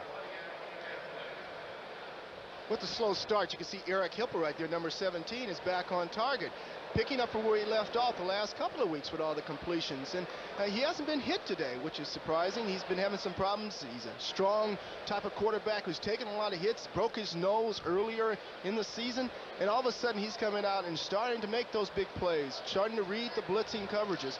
And this is making the difference in what the Detroit Lions are doing this game versus other games in the past. He is such a ferocious competitor. We enjoyed chatting with him extensively yesterday, and as you mentioned a couple of weeks ago, he was really battered in that Tampa game. They say he got hit 11 times, and as you mentioned, his nose being broken, and yet you can, Darryl Rogers was saying as well, he is so tough, he's so strong, he's so durable, and now you can sense the satisfaction that he's enjoying here on the sidelines as we get set to re-kick from the 30. Murray ready, advancing on the ball, and here we try it again. Driving it down to the near sideline, and this one again goes out of bounds almost in exactly the same spot. Pinkett, the rookie, watching it go out of bounds. Eddie Murray, he's the best athlete Detroit has had for a while. And to see him kick it out of bounds 2 times in a row, that's a little discouraging. He's frustrated at the moment. Let's check the 10-minute ticker while they bring everybody back, and we get set to try it for a third time now. New England on another Tony Eason touchdown pass. He has at least 2 that we're aware of. Now leads Miami by 24. The Raiders have scored. They're at least on the board, still trailing Kansas City by 10. Chicago up by 10 against Minnesota. Elsewhere around the league on this 5th week of activity, Washington's advantage is now 14-6. Philadelphia with a touchdown. Jaworski pass, 7-0 over Atlanta. And Pittsburgh has taken the lead from Cleveland. Malone to Ehrenberg, 6-yard pass, has given the Steelers the lead for the first time, and Cincinnati has broken the tie against Green Bay. Here, Detroit leading Houston 21-10, and Murray is now backed up all the way to his own 25-yard line, where he'll try to kick it off for the 3rd time. 54 seconds to go in the first half. Let's see what happens this time. This one's going to stay in play. Pinkett at the 9-yard line. Alan Pinkett brings it across the 20. Out to about the 28-yard line before he is hammered down. Making the tackle for the Lions was James Griffin on the special teams, number 34. 20-yard return. So let's see how the Oilers utilize the remaining 47 seconds of this half, whether or not they'll try to strike deep immediately. Remember, the last time they had the football, it was 81 yards, bombs away from Warren Moon to Drew Hill. Touchdown. They operate from their own 28. Givens out to the near side. Pinkett in the backfield along with Woolfolk. 3 wide receivers. Willie Drury also in the ball game. And Hill on the far side. Moon with time, fires to Woolfolk. Woolfolk has the ball short of the 40 at about the 37-yard line. Brought down by Angelo King. And Detroit that time is just dropping off into deep zones. Obviously, they don't want them to get the big play. In the hurry-up offense now at the 32nd mark. Here's Moon backpedaling again. Again with protection down the middle. This one tipped. Getting a finger on the football was James Harrell. Batted that one away. Now, that was a dangerous throw, almost costly. Could have been intercepted by number 58, but it wasn't.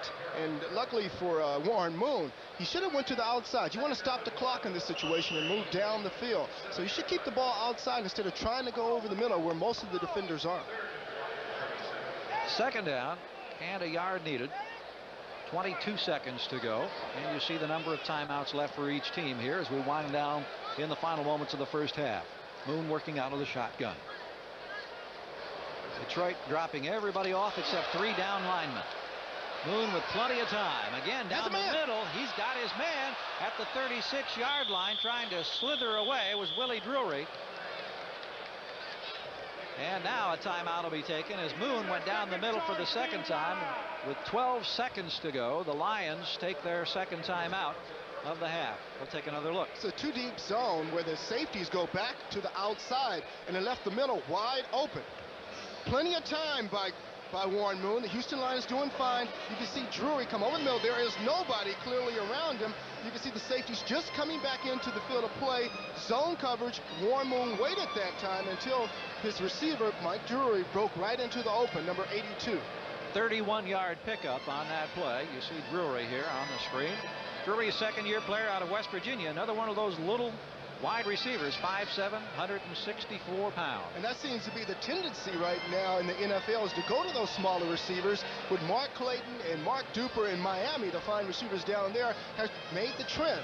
Now everybody wants 5'9" guys that can run 4.3 seconds. Years past, it used to be the bigger type of receivers. Moon 7 of 14, 192 yards with that one long touchdown pass. You see Jerry Glanville. 12 seconds to go now, Butch. You try to throw it again and get a few more yards. You go to the end zone. What would you do in this situation? Well, it's 12 seconds. You can go over the middle, get you 10 yards. Make sure Zendejas has enough room in order to kick the field goal in. If you try and go into the end zone, Detroit is going to back way off. They're going to try and protect that end zone into zone coverages. They won't give it to him deep. Warren Moon will have to go short. Givens and Drury to the near side, Hill to the far side as Moon sets up the throw from his own 40 down the middle, has a man inside the 10, down to the 5-yard line. I think it was Woolfolk out of the backfield. He was smothered immediately by blue jerseys. And the Oilers, with 3 seconds to go, have got another decision now. Do you try to go for the touchdown, or do you take the almost automatic field goal? When you have a great arm like Warren Moon, who can throw in between those zones, makes it very difficult for defenses to defend. He threw the ball underneath, but he threw it to Butch Woolfolk, a backer. He sent his receivers to the outside in order to clear out that opening zone. If you can take a look at it right here, you can see the linebackers backing up. Warren Moon looks for his back, coming out of the backfield. See how he splits that zone right there? Most quarterbacks can't do that. They don't have the ability to throw it in there in a zone in that type of coverage. And Woolfolk got an extra 4 or 5 yards after he was hit by 3 or 4 men. And let's look at the reaction of Warren Moon now, who is putting up some pretty impressive yardage numbers in this first half. Well, if you let this man sit back and have a lot of time, he will pick you apart. Left and right, he can roll out. He has the ability to scramble and also the ability to throw it deep, as we saw earlier with Drew Hill catching that deep pass. So with a quarterback with this much touch, you're going to have a problem if you sit back in those zones and let him pick you apart. But Detroit Lions, they're having a problem in their defensive line. They don't have that great pass rush that they should have in order to put pressure on Warren Moon.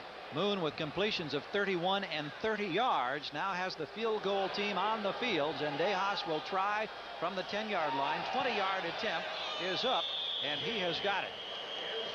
So Moon, with 222 yards passing in the first half, gets the field goal. Zendejas from 20 yards away, and the Oilers get 3.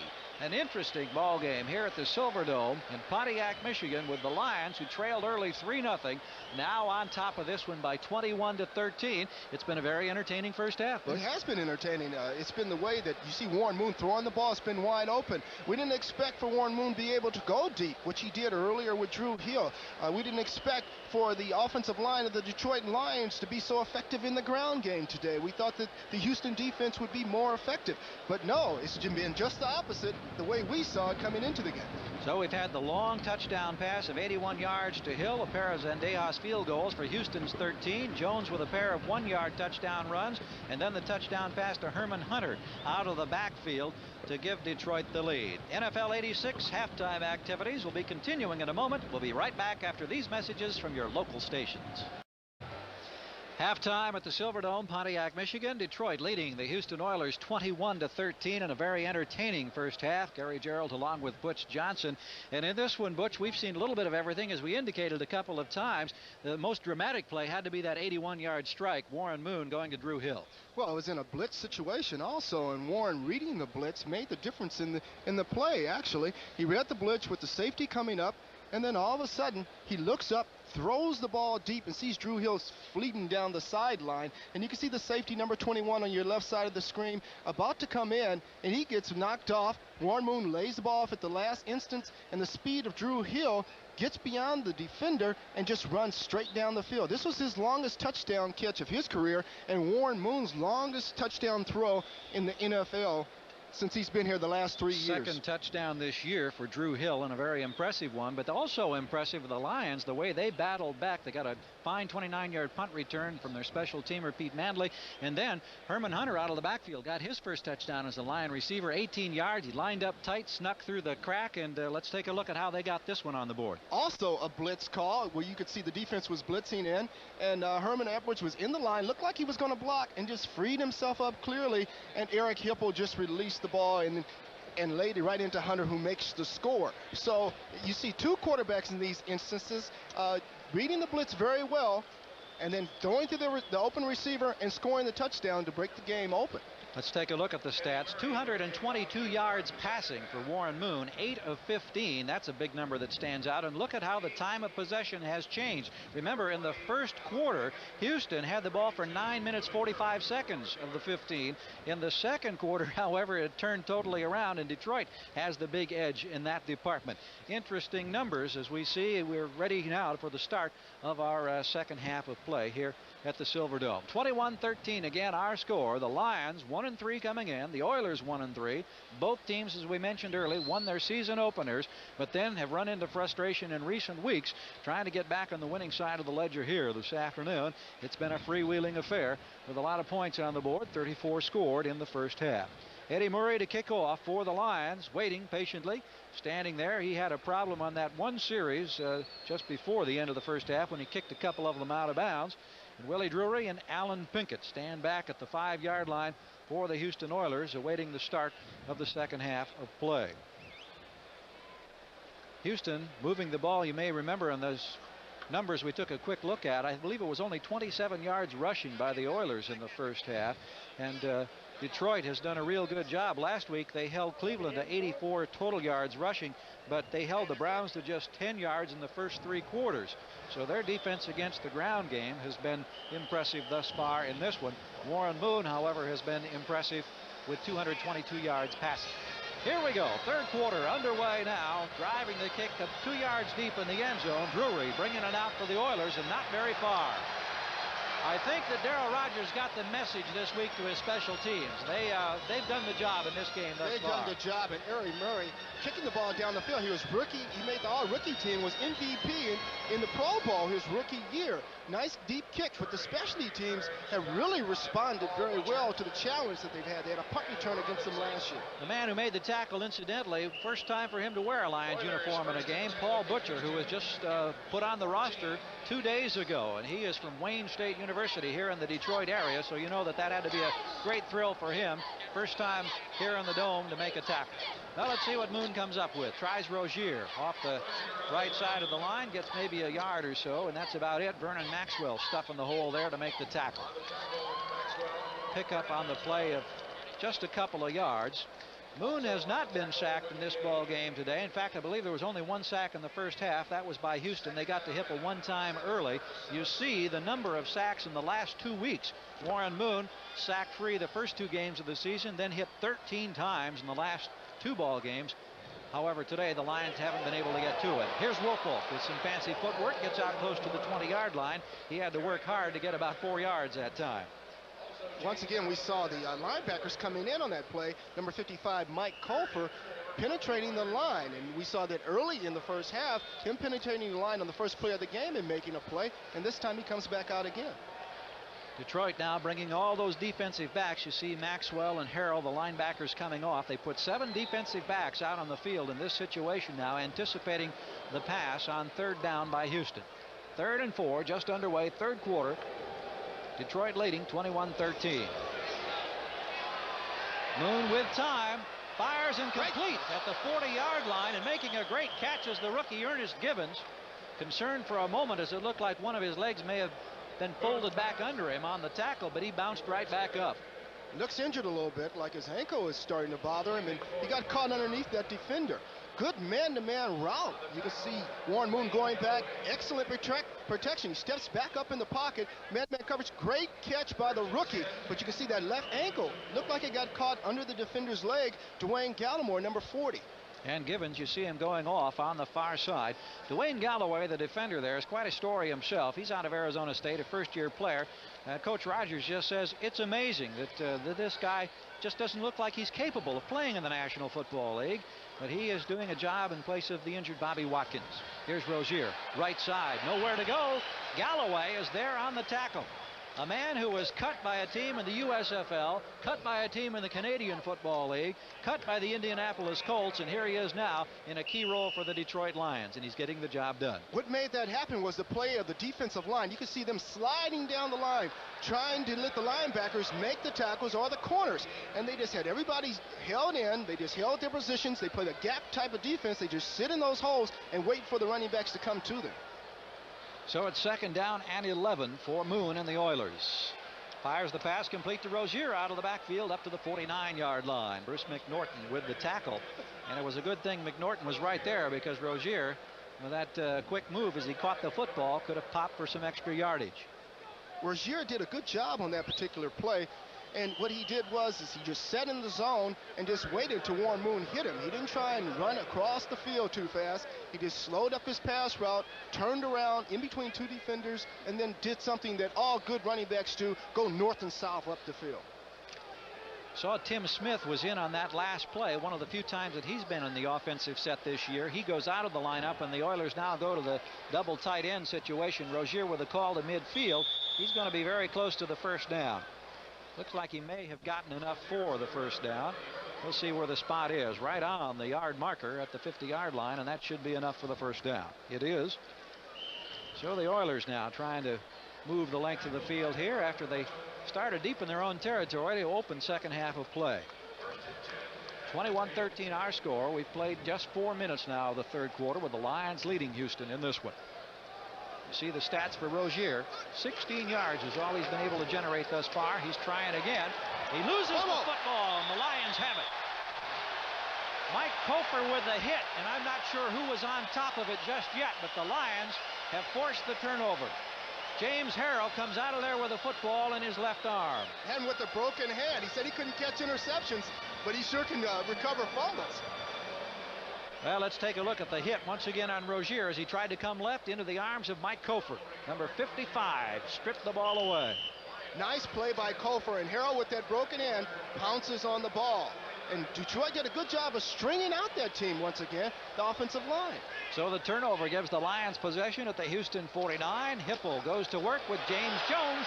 Jones running room left side down to the 40-yard line. Picks up almost 10 on his first carry before Bo Eason is over there to bump him out of bounds. Jones did that on his own. The play was designed to go up the middle. He saw it clogged up. He decided to go inside, then step back to the outside. And Darryl Rogers, you can see him smiling for a change. Yes, indeed. Detroit Lions, as we mentioned, they beat Minnesota on the road to start the season. Then they lost to Dallas here 31-7. They lost to Tampa Bay 24-20, a game that the Lions felt they definitely should have won. Lost to Cleveland last week 24-21. Now lead Houston. Pitch out comes near side to Gary James. James breaks away from 1 man. The 35 loses the football. The Oilers may have it back. Let's wait and see. I think they're going to rule that he was down. The knee was on the ground before the ball popped out of there. It's still Detroit's ball. So a break for the Lions. Jerry Glanville across the way was hoping that perhaps his defense had forced the turnover right back. James, who they wanted to get this year to give them that outside speed, is holding the ball a little loosely.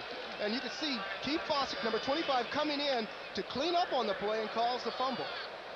Robert Abraham was the man who made the initial hit there and was trying to strip the ball away, and the Lions get a bit of a break as they're still in possession. There's movement on the far side, however. Chadwick jumped. Penalty markers all over the place as Chadwick missed the snap count that time, and he was fully a yard off the line of scrimmage. Lyles was there on the bottom of the pile for the tackle, but the Oilers are going to say take the penalty, and we'll step this one off against Detroit. Offside, 89 offense, first down. Jeff Chadwick guilty of the infraction. So the Lions are moved back to the 40-yard line as we get set to take a look at the 10-minute ticker, keeping you posted on week number 5 around the NFL. New England with another field goal, leading Miami now by 27 points. Don Shula team looking at a 1-4 start, and that's amazing in itself. The spin and the handoff inside to Alvin Moore. Not much work in that time for Moore. We'll take a look at more scores around the National Football League. Washington still up by 8 over New Orleans. Philadelphia adds a field goal to lead Atlanta by 10. Giants and St. Louis in the third quarter in a low-scoring game at 6-3 there. And a couple of other AFC games. Cincinnati, after trailing early against Green Bay, now leading the hapless Pack by 20. And Cleveland is back on top of Pittsburgh by a field goal at 17-14. Second down, and roughly 13 yards to go now for Eric Hipple and the Lions. Here comes the blitz from the backside, gets the pass off to Jones out of the backfield, the 36-yard line, but a penalty marker is down. Robert Lyles and Steve Brown providing some coverage, and this one too is going to go against the Detroit Lions. At least that's the preliminary indication. There was heavy pressure from Johnny Meads, who was coming around behind Eric Hipple that time. He wasn't able to get to him. Holding, 75 offense, second down. Lomas Brown, the fine second-year tackle on the left side of the line. He was on the all-rookie team last year. Gets the call this time that moves the Lions back right about to the point where this drive started when they recovered the fumble. They're at the 48 now in Houston territory. And this kills the offensive team. When you come out, you recover a fumble, starting to drive down the field, and penalties are pushing you back rather than the defense you're facing. And it just demoralizes the offense on the field and makes your defense on the sidelines get a little worried too. In that I formation, Jones the up back, Moore the deep back. Hipple with a little play action fake to throw. Down the middle, completes his pass. Carl Bland at the 34-yard line. Steve Brown with a tackle. Bland running a nice precise route, was wide open and has the ball, but he'll be short of the first down. But a good pickup nonetheless. Man-to-man coverage right here, and he's working against Steve Brown, number 24. Hipple sees him, defeats the man-to-man coverage. Carl Bland, who has those nice, smooth, crisp patterns, does a nice move on Steve Brown, loses him, catches the ball.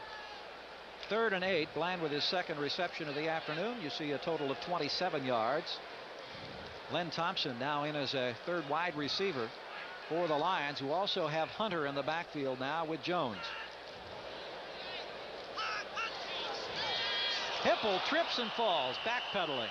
That's one of the things that you'll see from time to time on the AstroTurf. Just happens, and you stub a shoe on there and it's easy to go down. And this turf is very sticky. It's made in 4 different directions, where usually AstroTurf is made to go one way or the other and lay flat like a rug. But this AstroTurf is intertwined and it goes in every direction. So if you come off in the wrong way, you can see it was so tight that the shoe came off, that it's just going to make some mistakes. And you can see him right here working back, and he gets his foot caught. Actually, he gets stepped on by the center. Yeah. But this is going to happen, and you don't want to see it happen too many times. It should be a good snap between the center and the quarterback every time. Mike Black standing, awaiting the snap for the punt at his own 47-yard line. Willie Drury in the deep spot for the Oilers. Black gets a high one. Not going to go real far, but he really hangs it up high. Now looking for the bounce. One of the Oilers calls for the fair catch. It's Drury just inside the 10-yard line. So Black hung that one way up there, and there was no opportunity for any type of a run back, and that's exactly what Darryl Rogers wanted in that situation. Only a 29-yard punt, but still very effective. Houston, trailing by 8, comes back with a football.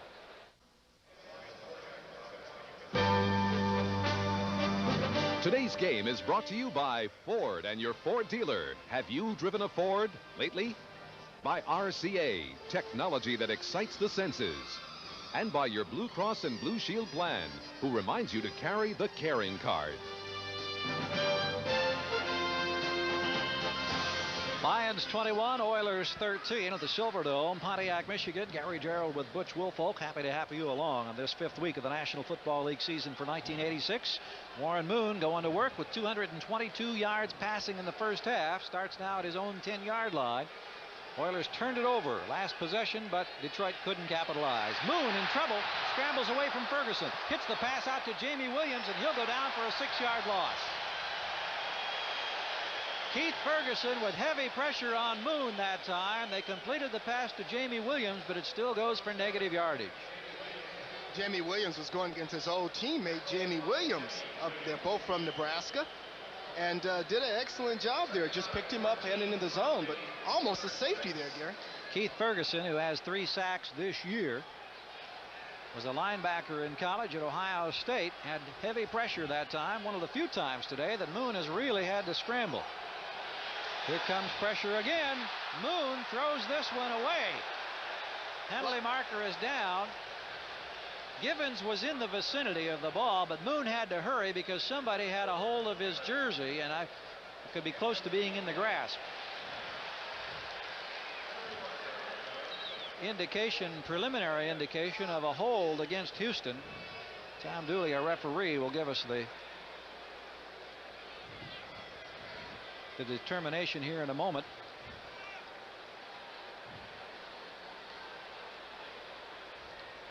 Holding, number 72 offense. Penalty is declined. 3rd down. That's the right guard, Kent Hill, newly acquired in the trade involving the quarterback Everett to the Los Angeles Rams. Hill, who incidentally is the 6th player that the Oilers have used at right guard in this only the 5th game of the season, guilty of the hold. So that's going to make it 3rd down. The ball is spotted at the 6-yard line, so the loss was only 4 yards. 3rd and 14, and the Lions have got defensive backs all over the place. They got 7 of them out there right now. Moon again from the end zone, fires deep, looking on the near side, completes the pass, and look out, Ernest Givens out of bounds at the 35-yard line. The rookie with the blazing speed on a simple streak down the left side, and Warren Moon got the football to him just as he did to Drew Hill earlier. Wow.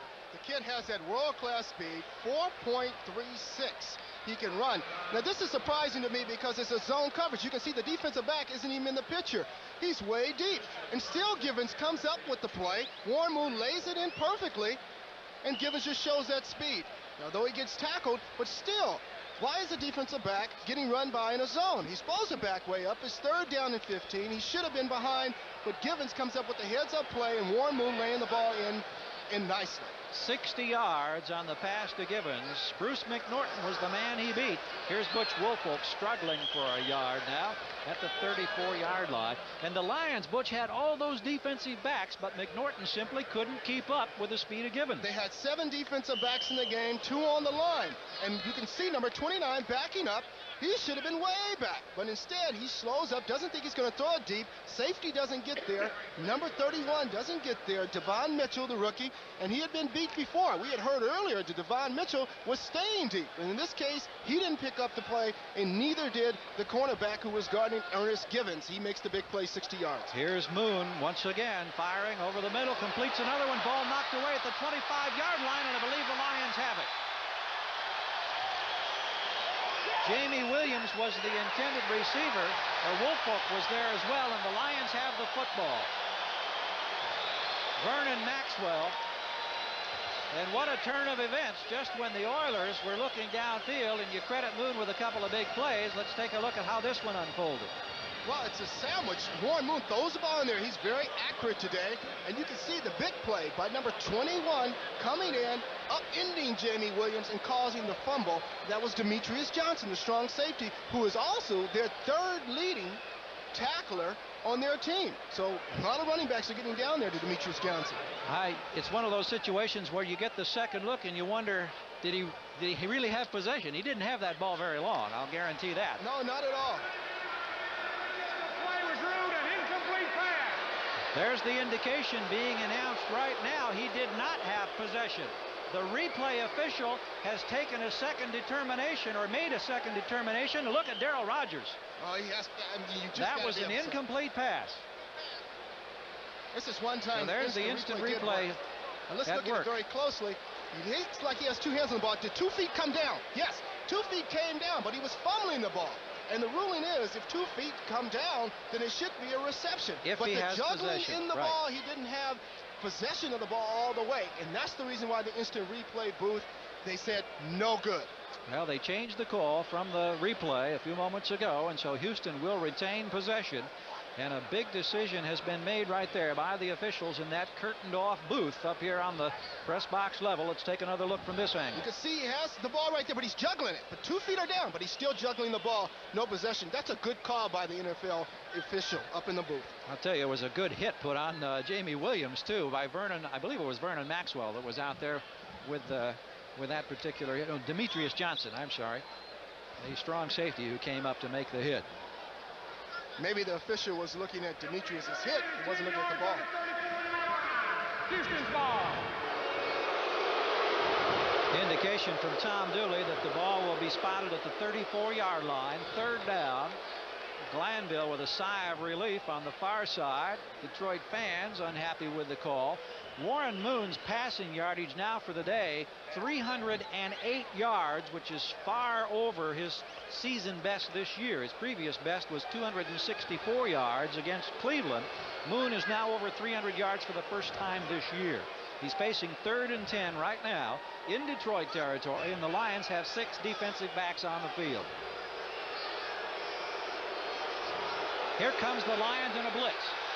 They pick it up. The pass is complete. The Hill steps out of bounds. It's complete inside the 20. Oh, no, wait a minute. No, it's not going to be complete.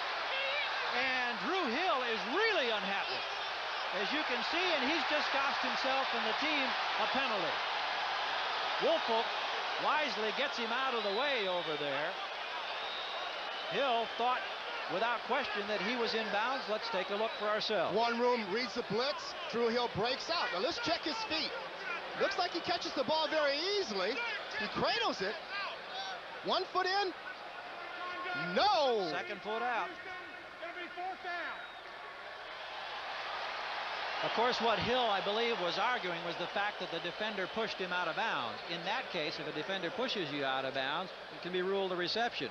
But they determined in that particular instance that he got 1 down inbounds, the other one was out of bounds, and now the penalty being stepped off as we take another look. You can see the defender coming in, but he still had room enough to get those feet in. Receivers are taught to keep their feet together near the sideline. So I think in that case, it was Drew Hill's fault that he didn't keep his feet together. He would have obviously been in, and he not only cost them the reception, he also cost them 15 yards by arguing with the official. And the replay people from the NFL took another look, confirmed that it was a good call. The call stands. It's now 4th down and 25. The Oilers are backed up to the Lions' 49-yard line. Pete Manley stands back awaiting the punt at the 10, which will be coming off the foot of Lee Johnson. The barefoot, left-footed kicker almost had it blocked, but he did get it away. High, and it hits and goes out of bounds in the vicinity of the 17-yard line. Lee Johnson almost had that one snap back in his face, but he got it off for 37 yards. We've got some emotion in this ball game right now. I don't know what Willie Drury's upset about, but he's not an happy man either. Oh, now they're talking I beg about your the pardon. We're looking at Pete Andler, 82 of the Detroit Lions, as we take this commercial break.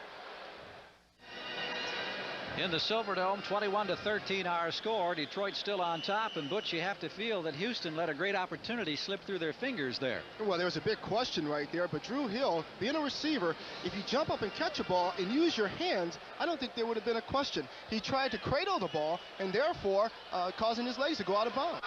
Lions in possession, starting in their own territory, sticking to the ground now as they move straight ahead into the vicinity of the 15-yard line as we approach the 5-minute mark. At it right now, 5 minutes to go in the 3rd quarter. Detroit with the lead. Hipple with his 50th career touchdown pass earlier in the afternoon to Herman Hunter, and a pair of 1-yard touchdown runs by James Jones.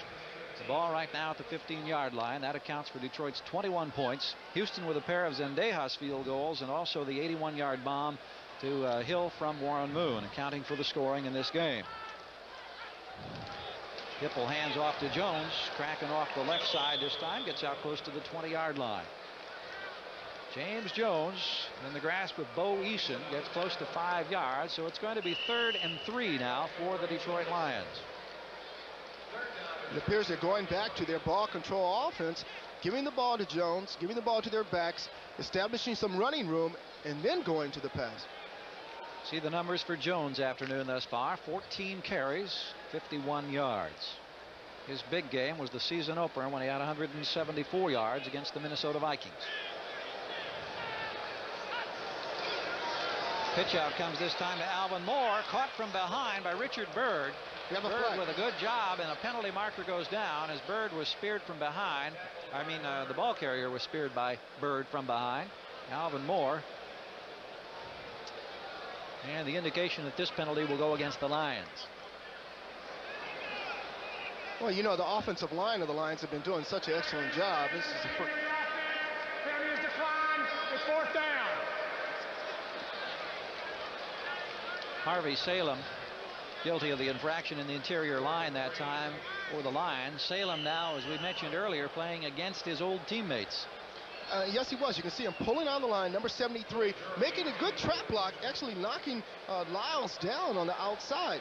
But this to no avail. The offensive line was good for the first 3 series. Now they're starting to back up a little bit. Mike Black to good punt, block. And this one is blocked. It's in the hands, however, of the Lions. And the Lions are going to end up with a first down in this situation.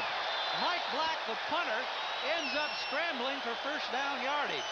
Audrey McMillian was in there to make the block, and Black is being mobbed by his teammates. So what could have been the worst situation possible could have possibly resulted in a Houston touchdown, comes up a Detroit first down. Let's take another look.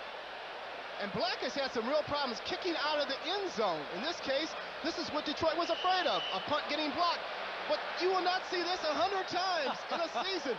Mike Black, the ball rebounded to him and him heading down the sideline for the big play. It hit one of the Oiler linemen in the helmet and caromed right back into Black's arms. And he turns it into a first down at the 40-yard line. Handoff this time goes to Gary James. Not much working. Gets a couple of tough yards. That's about it. Richard Byrd again with a tackle for the Houston Oilers. Let's take a look at scores. Raiders coming back now, trailing Kansas City by just 3. Chicago extending its lead over Minnesota to 13 points. New York Giants have gotten a bit of breathing room against St. Louis. No change in the other scores. New Orleans, Atlanta. And let's check on those 2 AFC games as well and see where they stand. Look at this. Pittsburgh 21-20 over Cleveland now, and Cincinnati still with a 20-point lead at Green Bay. 2nd down and 8. Here's Alvin Moore. He gets it out across the 45 to about the 47-yard line before Robert Lyles drags him down. Let's go back. I think the folks down in the truck have got the reaction from the punter Black this time after that most unusual play. Let's take a look at this. This should be very interesting. Well, you know, he's had some problems up here in Detroit, and they've been criticizing kicking out of the end zone. He comes up with a great play. He says, I don't have to punt the ball. I can run it. He's still smiling down there. Look at, he's excited. As well he should be. The kicker dreads having a punt blocked. Had not had any blocked this year. Had only 1 blocked in his career. But what is he going to be thinking next time he has to punt? That's what I'm wondering right now. Here's a handoff to Alvin Moore. Nothing going this time at all. Stopped short of the 50-yard line on a 3rd down play. So the Houston defense muscling up. And some of the fans here in the Silverdome not too happy with that series by the Lions as they stayed on the ground. Richard Byrd active on that series as he was involved in all of the tackles. 2nd-year man from southern Mississippi. So Black is right back on the field, this time standing in the vicinity of his own 35-yard line. And we'll see what transpires this time after Audrey McMillian had blocked the punt, only to have it carom off a teammate's helmet back into the hands of Black, who turned it into a Detroit first down last time he was faced with this situation. Gets this kick away, and it's a good one. Backs up Willie Drury, and Drury lets it go all the way into the end zone. So a good long boot of about 51 yards that time, but they'll bring it back out to the 20. So a net of 31 for Mike Black. And with 57 seconds to go in the 3rd quarter, Detroit leads Houston by 8. We're in Pontiac, Michigan. I'm Gary Gerould along with Butch Johnson. The Oilers get the ball back on the Touchback at their own 20-yard line now. 57 seconds to play third quarter with the Oilers trailing by 8. Moon with 308 total yards passing, trying to add to the total, sets up the screen. Ball knocked away. Ferguson intercepts, loses the football, fumbles into the end zone. Is it controlled by the Lions? I don't believe so. Eric Williams thought he had it, but it skithered out of his hands, and so they'll bring it back out. And here's where one of the new rules of 1986 may come into play. The ball was intercepted by Keith Ferguson. He fumbled. It went to the end of the end zone. Eric Williams fell on it. The Lions in there pleading their case, and we'll wait for the officials to unravel and make their decision. Well, this ball game has produced a little bit of everything. Let's take a look. Jimmy Williams from Nebraska comes through almost clean. Makes the play, tips the ball, goes right into the hands of Keith Ferguson. Now, you like to see a big guy run, but he's holding it loosely. He thinks he's a halfback running with the ball. And it's recovered, but it's out of bounds. Williams he has possession. But then he lost. Juggled the ball going out of bounds, and that's what causes officials to say no good. So let's see where the ball is going to be spotted as we come back now to live action, and we'll get the interpretation from Tom Dooley.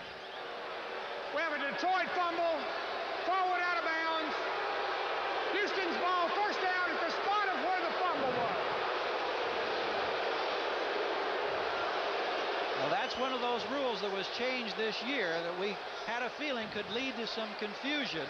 And, of course, a lot of the fans here in the Silverdome, perhaps unaware of that rules change, fumbling forward through the end zone, and it was the Detroit fumble. Houston coming up with possession here now at the 5-yard line. So the Oilers dodge a bullet, but they're back against the wall and trailing by 8 with 46 seconds to go in the third quarter. And you hear a solid cascade of boos in the dome. Here's Pinkett trying to find some room right side. Nothing working there. Luck if he got a half yard, and you can see now the tempers are becoming just a little bit frayed. Two former teammates, Jamie Williams, number 87, and Jim Williams, number 59, going at it a little bit. The outside linebacker and the tight end. Eric Williams, number 76, who almost controlled the Ferguson fumble after the Ferguson interception, is apparently injured and is coming off on the near sideline now. Butch, let's take another look now at this unusual play. Well, you can see the block tip. The ruling on this play is changed from last year. Normally, the defending team, who has now turned into the offensive team because they're running with the ball, would get the ball back. But no, if they don't recover in the end zone, the ball comes back to the first team that had the original possession, in this case, the Houston Oilers. It's a strange rule, and it's one that has been greeted by solid boos here by this Detroit crowd. Here's a pass completed over the middle of the time in. Jamie Williams, Demetrius Johnson with a vicious tackle as we count down the final seconds now of the third quarter.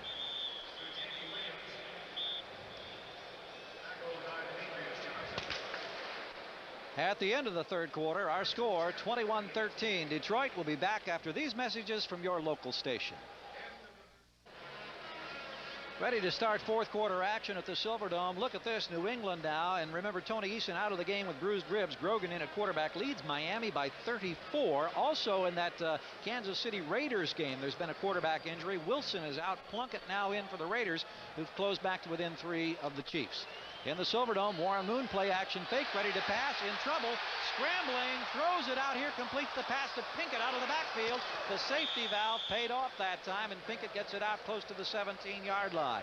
Demetrius Johnson with the tackle, and this Detroit defense that had produced only 5 sacks in 4 games coming in is creating some difficulty for Warren Moon and the Oilers now. Jimmy Williams had good pressure on that last play. Just underway in the fourth quarter. All of our scoring done in the first half. The Lions 21-13 lead by 8. Moon, who has better than 320 yards passing in this ball game, sets his club now looking at a second and nearly 12 yards needed. Over the middle, completes another one to Pinkett at the 20-yard line. Lions will be happy to give up that short yardage underneath that way right now because they're looking at a 3rd and about an 8 situation, maybe 7 or 6 coming up, depending on the spot. Houston doesn't appear to be bringing their tight end into the game. There's wide open zones that the Detroit Lions are leaving them right in the middle, but Warren Moon is looking to his safety valve. The outside receivers being covered very well by the corners in this deep zone. They're starting to come up just a little bit tighter. In the first half, they were a lot looser. The numbers for Moon, 324 yards. He's looking at 7 defensive backs right now. Last couple times he was in this situation, he came up with a big play. Fires this one in and out of the arms of Butch Woolfolk. Moon that time threw a bullet, and Woolfolk was unable to handle it, so a punting situation coming up now. Devon Mitchell and Demetrius Johnson providing secondary coverage there for the Lions against the intended receiver Butch Woolfolk out of the backfield. Warren Moon had to put his helmet on his hand at that time because it was a bad pass. It wasn't crisp. The receiver turned out into the zone, and he just threw the ball right behind him, and he's looking in disgust. He knew it was a bad throw. He wished he could take it back. Oliver Luck with the beard on the left side of the screen is the backup quarterback for the Oilers, as Johnson now awaits the snap to get away his barefoot kick from the 11-yard line. Pete Mandley waiting for this one at the 43 of the Lions. Gets across midfield to the 48-yard line in Houston territory. So the Lions get the ball in pretty good shape for field position as they work on an 8-point lead now with 13:18 to go in this contest. A 36-yard punt and 8 yards on the return, that time by Pete Mandley, who earlier had a 29-yard return. 21-13, our score here in the Silverdome. Today's game is brought to you by Mazda Cars and Trucks. The more you look, the more you like Mazda value. By Budweiser, Beechwood aged for that clean, crisp taste. This Bud's for you. And by the U.S. Army, a place to be all you can be. Today's crowd in the Silverdome, 41,960, a slight improvement over the last home game when the Lions attracted only 38,453, which incidentally was the smallest crowd ever to watch the Lions here in the Silverdome. That was in the loss against Tampa Bay a couple of weeks ago. Hipple over the middle completes the pass to Jones out of the backfield. He's inside the 40-yard line on the quick hitter. Donnie Grimsley with the tackle. Houston behind Moon, passing for 324 yards, and up until that last play, Detroit had passed for a total of 84 yards. So they get a 9-yard gain on that one, make it 93, and you get a look at the quarterbacks in this game thus far today. 93 yards right up to the moment for Hipple against the 324 Moon is posted. Handoff goes to Jones. Abraham meets him head on, and yet Jones is able to muscle his way for an extra 2 or 3 yards. Robert Abraham at 236 pounds, not particularly heavy there in the linebacking department, and Jones, who weighs in at the 230 range, was able to move him ahead for a couple of extra yards. And that's, you see the power of Jones, and Abraham is the leading tackler for the Houston Oilers right now, but Jones just overpowered him. He caught him 4 yards behind, and he just picked him up on the shoulder and carried him 4 yards for a good gain. And an easy first down to go with it. Lions with the lead, 12 minutes, 10 seconds to go. 21-13 the score. Play action fake. Hipple going deep, looking for Chadwick. Oh, in and out of his arms at the 2-yard line. Hipple really took a hit, too, and Hipple is up on his feet, but his right arm hanging down. He was really nailed as he let go of the ball that time. Patrick Allen, the defender on that play, and Chadwick looked like he had a shot at a touchdown. Patrick Allen shut down against Kansas City. He shut down number 29, shut down Carlos Carson and Stephon Page of the Kansas City Chiefs, who are excellent receivers, and you can see him right here. He's step for step with Chadwick and strips the ball at the last minute, putting that left hand in and the right hand in. Patrick Allen, great play, number 29. From the 35-yard line, second down for Detroit now. Handoff goes to the rookie James. He gets 5 yards inside the 30, maybe to the 29 before Lyle wraps him up. Let's check the 10-minute ticker now once again around the league. 34-7. Marino has finally gotten his first touchdown pass, but the Dolphins in a world of hurt this year, and the Raiders have taken the lead over Kansas City. Chicago still up by 13 in the fourth quarter now. We've got the Giants over St. Louis. No other changes on this particular panel. 24-20. Pittsburgh with an additional field goal. Cincinnati still comfortably on top at Green Bay. Third down and 5 now for the Detroit Lions.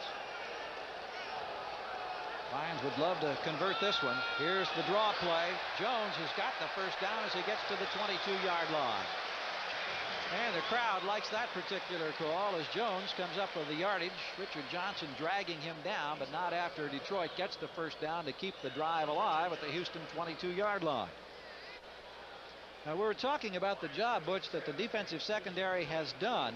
Let's take a look at the number of passes now that Eric Hipple has thrown in this ball game. He has completed 7 of 14. No team this year has completed more than 11 against this defense. So Hipple thus far has 7 out of 14. So the Oilers doing the job, but trailing, however. This time it's Jones for a gain of only a yard or so off the left side. Interesting point, what I mentioned about Kansas City. They have great receivers and great speed. And Patrick Allen, Steve Brown, number 24 of the Houston Oilers, Bo Eason, and the Batman and Robin crew, they were able to shut them out in the second half, and they caught absolutely no passes. No passes against the Houston Oilers defense last week. Got a change in the backfield now. You've got Jones and Alvin Moore behind Eric Hipple. Handoff on a reverse, ball knocked loose. Bland can't control it. He falls on it, but once again the scramble, still fighting, and I saw Bland's arm sneak in there and pull it back. So the Lions went to the bag of tricks for the first time today, and the ball got knocked loose, and Detroit was fortunate to maintain possession. Carl Bland that time on the reverse, lost the handle. Eric Hipple, we didn't expect to see any gadget plays by them, and you could see why. The defensive linebacker, number 91, Johnny Meads. Robert Lyles comes in, and there's a scramble for the play, and Carl Bland looks like he almost came up with the ball, but it was unfortunate. Johnny Meads actually made that play, break off that play when at this handoff he was reading the back. So the ball moved back to the 31-yard line. Herman Hunter now in the backfield with Jones. Handoff to Jones, going to go to the right side, pulled down from behind as he gained only a quick yard. Lynn Madden with excellent penetration that time as he was in there to help out on the tackle. You see Richard Byrd coming. I beg your pardon, that's Rich Stringer, the right tackle, coming back to the huddle now for Detroit. And you see that Eddie Murray has come on the field. So a field goal attempt that will be a lengthy one in the vicinity of 47 yards for Murray. Murray this year is 4 out of 5 in the field goal department. His long is 51 yards. It looks like this one will be spotted at the 37 or 38-yard line. Tom Tenor is the punt snapper now, and the ball will be spotted by Eric Hipple at the 38. 48-yard attempt on the way. If it's long enough, it's good, and it is long enough. So a clutch effort there by Eddie Murray with a 48-yard field goal gives the Lions some breathing room and a 9-point, make that an 11-point lead at 24-13. Coming up next week on NBC Sports, hope you'll join us for doubleheader action. We've got a big day in store, of course, starting with NFL 86 at 12:30 Eastern Time. First half of the doubleheader, Kenny O'Brien and the Jets going into Foxborough Stadium to battle the Patriots and some other big games, Denver and San Diego among them, on our doubleheader next week. No run back on this one as Pinkett kneels down 5 yards deep in the end zone, and the Oilers down by 11 at 24-13, have 8:23 yet to go in this one now. Warren Moon, for the 8th time in his National Football League career, has passed for more than 300 yards, but the interesting fact, Butch, is that in the preceding 7 times, he only won 1 time out of those 7 games. 6 times he was a loser when he threw for more than 300 yards. And I know that Warren Moon would be much more interested in the W today than the 300-yard stats. Let's see what he can come up with now, trailing 24-13. Down the middle, in and out of the hands of the intended receiver, the tight end, Jamie Williams. Vernon Maxwell, inside linebacker, making the defensive move on that one. And good coverage by Vernon Maxwell on that particular play. Vernon Maxwell is a player that Darryl Rogers is very, very pleased with. Max played for him down at Arizona State a few years back. He's in his 4th year in the league, and of course was AFC Defensive Rookie of the Year in '83 when he played for the Colts, but then went to San Diego, now in Detroit, and he has been the major surprise, according to Darryl Rogers, this year for the Lions. Moon on a 2nd down, swings it out to Woolfolk, has some running room, gets out of bounds across the 30. I believe he got out of bounds at the 31 or 32, which would be enough for the 1st down. Bruce McNorton bumping him out across the way, so a 12-yard pickup and a 1st down for Houston. And that's the reason why they like to throw to Butch Woolfolk. That play has been open quite a bit today. But on this play, I want you to look at Butch Woolfolk's hands. He catches the ball in the hands real low, right in the hands. Now, you don't see running backs with great hands like that coming out of the backfield. And that's why he's used primarily as a pass receiver. Moon looking to throw once again. Fires, ball knocked away, intended for Drew Hill at the 42-yard line, and McNorton with a vicious hit across the way. Well timed. Fifth-year player out of Georgetown College, only stands 5'11", but Bruce McNorton, number 29, put the hit on Drew Hill that time. A big defensive effort. Great hit right here. You can see Bruce McNorton coming up on the play. The ball was thrown a little bit behind, but when you see a quarterback and he sees the receiver stop and turn around and he can make a hit on there, it intimidates you. And you're the man that should know after 10 years in this league at that position. Second down 10. Pass complete to Givens. He takes a hit just short of midfield, but he hangs on. Givens was popped by Demetrius Johnson that time and Dwayne Galloway. And Givens hung on as the rookies had a couple of impressive catches today. He can clearly go after the ball in traffic, and that's a first down for the Oilers just short of midfield. And that's what's impressive. When you see a speedster, normally they're flying down the field. They don't make very good cuts, but you can see him break down and take a blow. He's smallish at 5'9", but he's still he's very able to absorb those big hits. Demetrius Johnson had 10 tackles last week against Cleveland as we watched the swing pass to Woolfolk left side. And again, Moon has the ball club on the march as he adds to those passing stats. Mike Kofer bumping out of bounds. Butch Woolfolk over in front of the Houston bench. We'll see where this one is going to be spotted. 43-yard line in Detroit territory. Houston doing a good job of mixing it up. When you come up on their running backs, they go deep to their wide receivers in the 20-yard range, the 18-yard range. When you lay back on their receivers, they throw it out to the running backs. In that case, Butch Woolfolk. Second down, about 1.5 yards needed by the Oilers to keep this one alive. A couple of defenders backpedaling, anticipating the throw. There's Givens again, 25, breaks loose from a man inside the 20, pulled down at the 15-yard line. The rookie, Ernest Givens, gathers in another one and broke a tackle. That time it ended up being pulled down at the 15-yard line. McNorton and Mitchell with the tackle. Prime example of what I was just talking about. A zone coverage, you see the cornerback go off.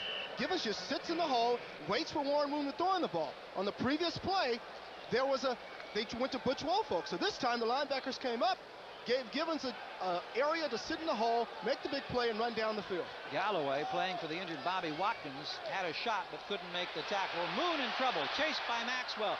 Sidearms it to Woolfolk, has the completion and is pulled down at the 10-yard line. I mean, what a throw by Warren Moon. He worked some magic that time. He sidearmed that ball in there. Jimmy Williams with a tackle, and Warren Moon can take great satisfaction there because he had one of the Lion defenders looking him right in the eye. You can see the strong arm by Warren Moon by the quick release he had. He didn't raise the ball up. He threw the ball sideways underneath a defender. Now watch this very closely. He doesn't raise the ball up. He throws it sideways underneath. Now, many quarterbacks don't have the instincts to do some of the things Warren Moon is doing today. Second down from the 10, sets it up. Woolfolk, the receiver, gets inside the 10 down to the 7-yard line before he's pulled down. Galloway had the initial launch there defensively, but coming over to actually make the tackle, Johnson and Maxwell. Maxwell's been all over the field. He was the one that put the pressure on Moon in the preceding play. And now the Oilers bring in the extra tight end. You saw number 88, Chris Dressel, coming in there. Darryl Rogers doing a bit of pacing now as he realizes with 5.5 to go in this one, that lead of 11 points, 24-13, a bit in jeopardy right now as the Oilers are at the 6-yard line. Third down, they need a yard for the first down.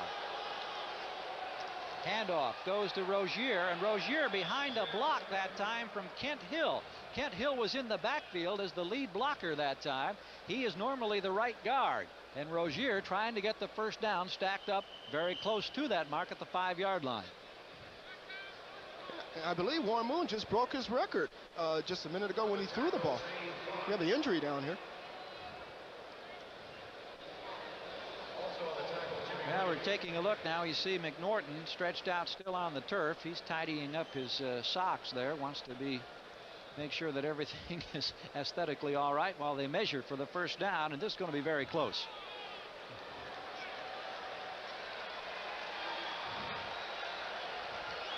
Well, you can see exactly how much they lacked So it's 4th down, and the ball game perhaps on the line for Warren Moon, who has passed his career high in the NFL in passing yardage. That former best was 365, but right now all he wants is 2 inches to get a first down. Lions digging in. Moon on the keep, and I don't know that he got it. The initial surge was going to be close. He bounced off to the left side, and the Lions believe that they've kept Houston from getting the first down.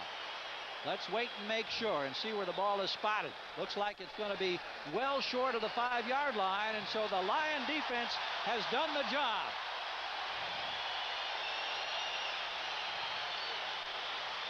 Well, that's a play that Houston fans are going to think about for a while, Butch.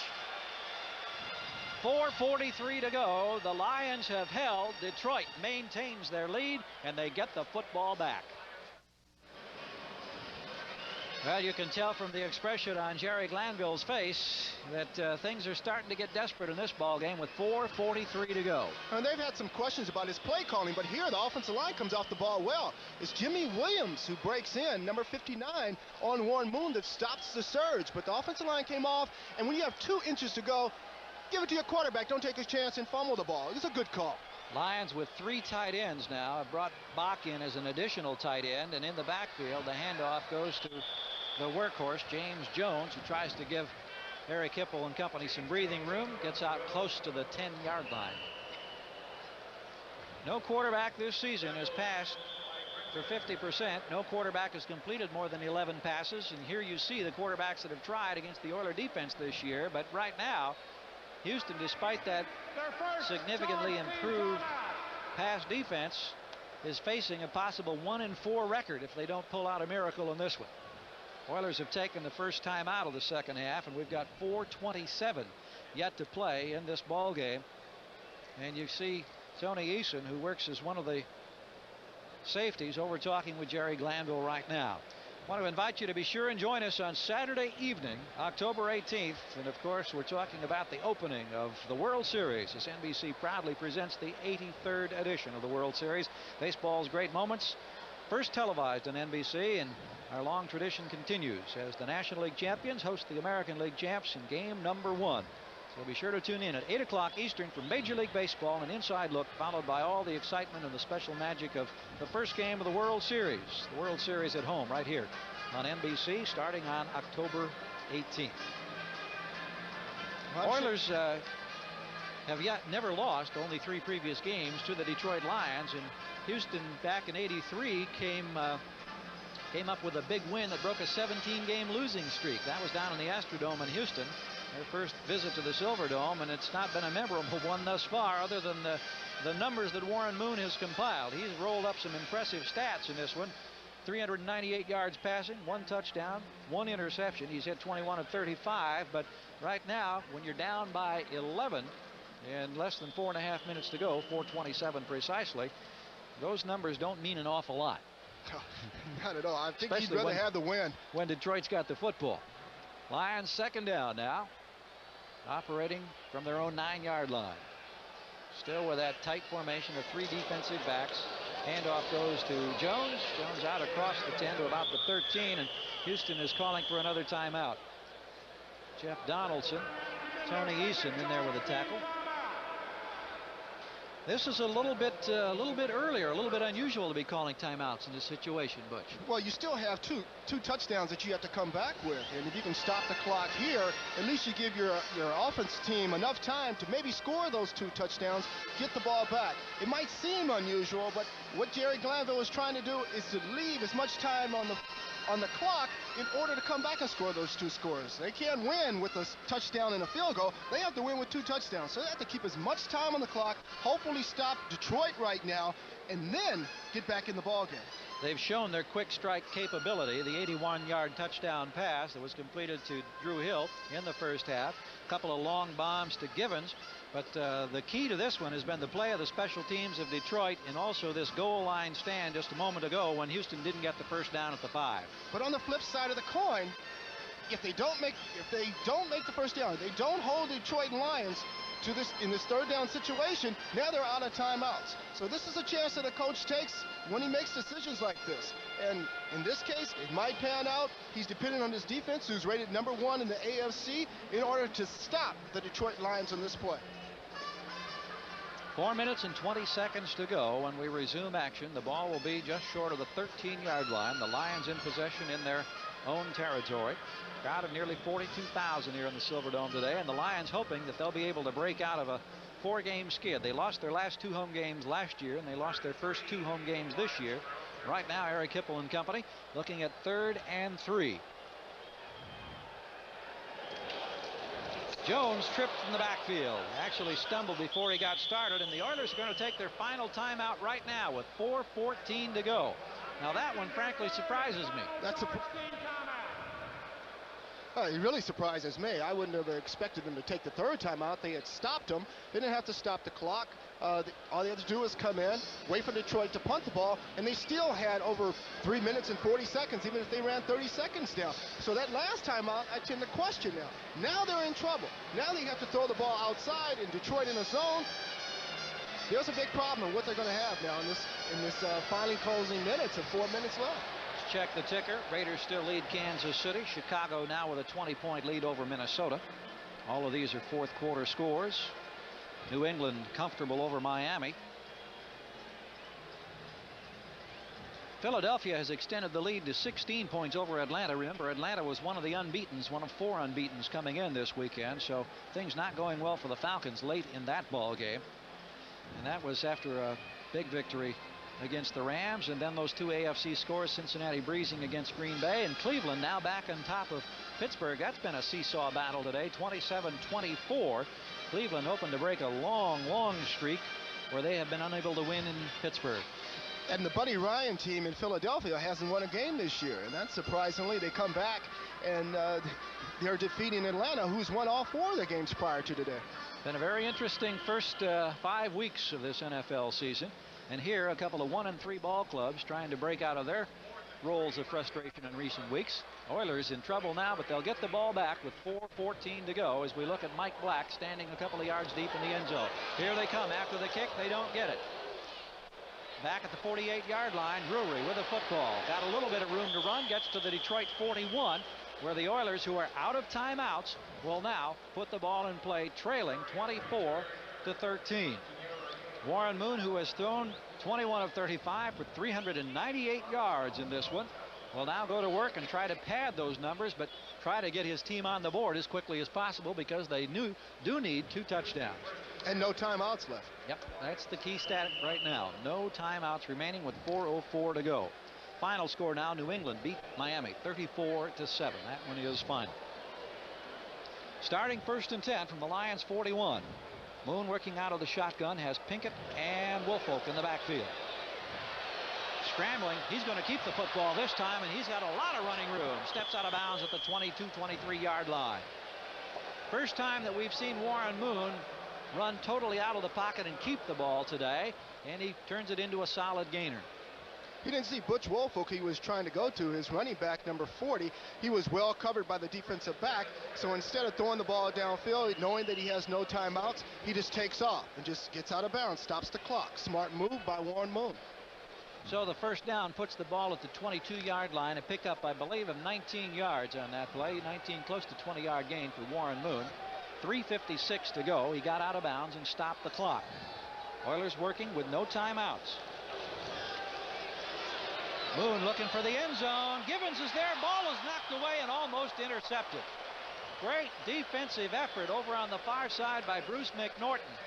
Moon had the ball there for Givens, but McNorton got up in the air and made a great attempt at an interception and almost had a turnover for Detroit. Well, McNorton just laid off deep. He's playing a deep zone. And you can see Givens just go out. He just runs right with Givens, step by step. Surprised Warren Moon even threw that ball. Givens should have made that interception. Great play by him, and just waited until Givens made the break. McNorton should have made the play. 2nd and 10. Houston in Detroit territory. Lions lead 24-13. Four-man rush by the Lions. Moon steps up in the pocket, going to keep it. Remember, no timeouts as he goes down on a knee at the 17-yard line, and the Oilers will have to hustle. 3:38 and counting. You see the time here on the screen as they line up without benefit of the huddle. Third down. They need a solid 4, close to 5 yards. Moon with time. End zone. Ball is picked off on the far sideline. The Lions bringing it out is James Griffin. Griffin at the 10 breaks a tackle, pulled down at the 19-yard line. James Griffin, who led Cincinnati Bengals with 7 interceptions last year, comes up with his first in a Detroit Lions uniform, and that virtually seals the fate, it would seem, of the Houston Oilers. With no timeouts left, you have to wonder, why do you throw the ball over the middle? Warren lays the ball in the middle where everybody is. There were 7 defensive backs on the play. And 3 of them right around the intended receiver that Exactly. time. So you have to question the thinking on that particular play. You want to throw the ball to the outside, try and, if you don't get a completion, at least the ball is thrown out of bounds, or you try and run it out of bounds, but you never throw it over the middle with no timeouts left in desperation and where the whole defense is set up. Of course, what we don't know is what type of vision problems Moon may have had that time as he set up to make the throws. He stepped up in the pocket. Detroit now trying to use the clock, of course, and they'll just hang on as tightly as they can. Gary James struggling for an extra yard out across the 20. We saw a lot of the folks headed toward the aisles here at the Silverdome. They should be happy after 4 consecutive home losses. It looks like the Lions have this one fairly well in hand. 2:59 to go, and Houston can no longer stop the clock. 24-13 is the score in this one. Eric Hipple has not had impressive numbers as he had the last couple of weeks. He threw for big numbers the last 2 times out and lost. Today he hasn't been able to complete a lot of passes, hasn't had to. Let's check Hipple's stats over here as we get an opportunity as we look at the respective coaches on the sidelines. He is 7 for 14, 93 yards.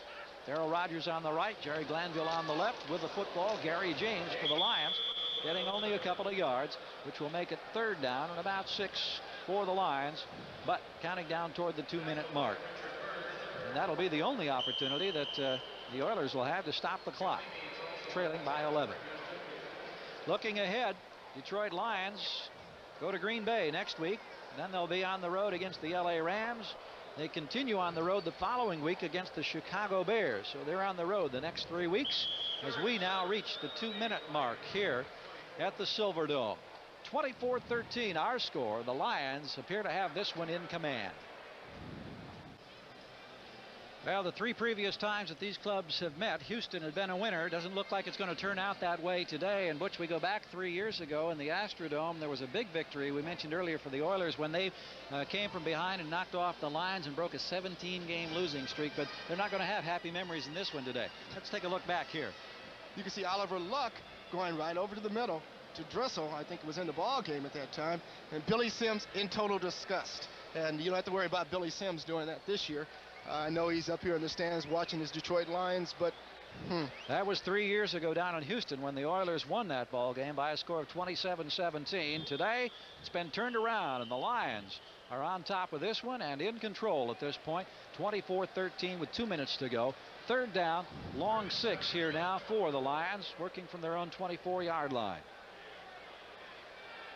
Hipple has only put it up 14 times today, keeps it on the ground. James with a pitch out and not much room to work. He'll be well short of the 1st down. James Jones has been carrying on a regular basis. Savon Riley making the tackle. That was the 22nd time for James Jones to carry the football in this contest today. You see the clock counting down. The Oilers can do nothing now to stop it except go out of bounds. They have no timeouts left. And, of course, they've got to get their hands in the football yet. The Lions taking all their time now as they bring the punting unit on the field. And they should take their time. They should just let the clock run out, even if they take a 5-yard penalty. You know, they get another 30 seconds. So this is what you want to see. Eric Hipple, not the impressive numbers today, but very effective. Very effective today, 7-14. And the first quarterback, mind you, to pass for 50%. Against the Oilers tough this year. Defense. I tell you, and things are not getting any easier for the Oilers because now they have to play the Chicago Bears next week. And you can see, or you hear the call in the background, that the Lions taking the penalty, the extra 5 yards to utilize all of the available 30 seconds. That stops the clock at 1:08. Oilers now have to tangle with the Chicago Bears. Then they go against Cincinnati. Then they meet the LA Raiders. Then they meet the Miami Dolphins. So things aren't going to get any easier for the Houston Oilers, who are looking at a 1-4 record. Here's the kick. He gets it away despite the rush. Willie Drury picks it up back at the 37-yard line. He needs the big return, gets out close to midfield, and that's going to be it. So less than a minute to go. 57 seconds remain. The Oilers trail by 11 in Pontiac, Michigan. While we were away for the commercial break, play resumed. This was the result as Warren Moon went to the air, and once again it was a blue jersey, not a white one, on the receiving end. Bruce McNorton with the interception, and that clearly has done it now as far as the Houston Oilers are concerned. 46 seconds remain. Detroit back in possession at their own 11-yard line, leading 24-13. And of course, Houston with no opportunity to stop the clock, took their 3 timeouts early in this one, and now the Lions merely will sit on the football. Hipple kneels down, and they'll only have to do it one more time, and this one will be over. Moon ends up the day 21 of 38. 3 interceptions, 1 touchdown. If he had been on a winner today with a 398 yards passing, I think he would have been an easy MVP, but that's not going to be the case, and we'll announce our MVP momentarily as the countdown continues here at the Silverdome, as the Lions have merely to kneel on the football, and that one is clearly going to do it. Now it's time for our Most Valuable Player Award, sponsored by Budweiser. Today's Most Valuable Player, James Jones of the Detroit Lions, rushed for better than 70 yards and 22 carries, caught a pair of passes from Eric Hipple. They only completed 7 passes today, but they turned it into a very significant win for the Detroit Lions to snap a 3-game losing streak. Interesting ball game. Most of the scoring came in the first half early, Butch. Most of it did, and we saw some impressive stats. We saw Houston throwing the ball very well with Warren Moon. We didn't expect that. They've been complaining because they've been a little conservative. They got more aggressive today, passed the ball very well, but still lost the game. And on the other side, we saw the Detroit Lions, who have been injury-riddled in their offensive line. They came through the day. They were very effective running the ball with James Jones, Alvin Moore, and the lot. So Detroit comes away with the win. And of course, a big goal line stand in there when Detroit stopped the Oilers at the 5-yard line with 4.5 minutes to go. That may have been the pivotal point of this ball game as we take another look now. Jimmy Williams jumping over, and Warren Moon just couldn't get the 2 inches. Well, that was the one right there. As the Lions took possession of their own 5, Houston came up with nothing when they were down by 11. Had they gotten the first down, had they gotten the touchdown, it might have well been a different ending. But as it turns out, it's Houston that now goes 1-4 with those tough games coming up, starting with the Chicago Bears next week. And the Lions have kind of got the wolf off their back now, 2 out of 3. We hope you've enjoyed our telecast here today from the Silverdome. It's been a pleasure for me to work for the first time with Butch Johnson in this ball game. This from the Silverdome, our final score. The Lions now 2-3 on the year. 24-13 is our final. Stay tuned for post-game highlights with Bob Costas and NFL 86 after these messages from your local stations.